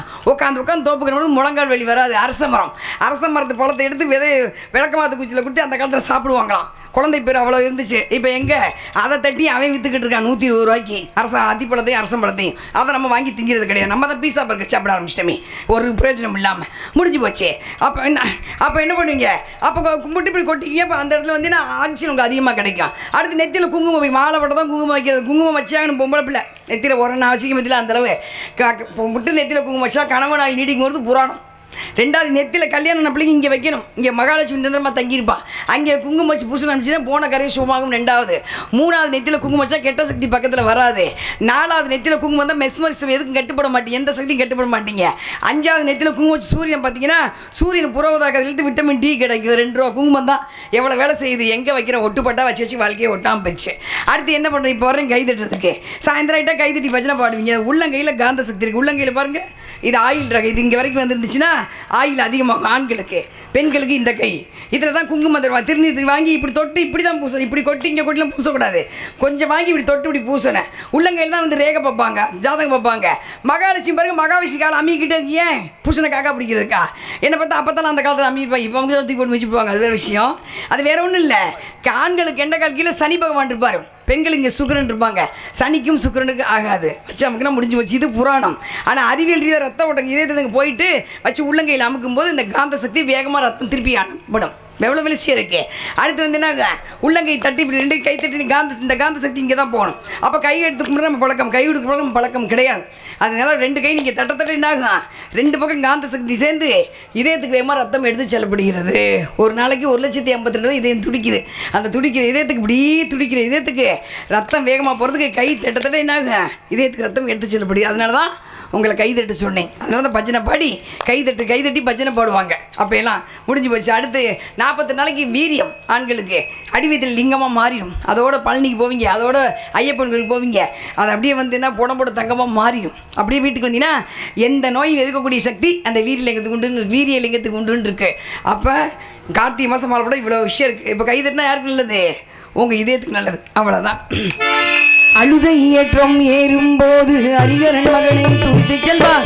வழிகாட்டிடவே வந்திடுவார் என் வாழ்மொழி ஏறி வந்திடுவார். வழிகாட்டிடவே வந்திடுவான் என் வம்புடி ஏறி வந்திடுவான். கரிமலை ஏற்றம் கடினம் கருணை கரையும் துணை புரிவார். கரிமலை இறக்கம் வந்த உடனே பெருநதி பம்பை கண்டிடுவார். சுவாமியே ஐயப்போ ஐயப்போ சுவாமியே. கங்கை நதி போல் புண்ணிய நதியா பம்பை மீறாடி சங்கரன் மகனை கும்பிடுவார். ஜஞ்சனமின்றி ஏறிடுவார் சங்கரன் மகனை கும்பிடுவார் சங்கடமின்றி ஏறிடுவார் நீலிமலை ஏற்றம் சிவபாலனும் ஏற்றிடுவார் நீலிமலை ஏற்றம் சிவபாலனும் ஏறிடுவார் காலமெல்லாம் நமக்கு அருள் காவலனாயிருப்பார் காலமெல்லாம் நமக்கு அரும் காவலராயிருப்பார் தேகபலம் தான் தேகபலம் தான் பாதபலம் தான் பாதபலம் தான் தேகபலம் தான் என்றால் அவரும் தேகத்தை தந்திடுவார் பாதபலம் தான் என்றால் நல்ல பாதையை காட்டிடுவார் நல்ல பாதத்தை கண்டிடுவார் சுவாமியே ஐயப்போ ஐயப்போ சுவாமியே சபரி பீடமே வந்திடுவார் சபரி அன்னையை பணிந்திடுவார்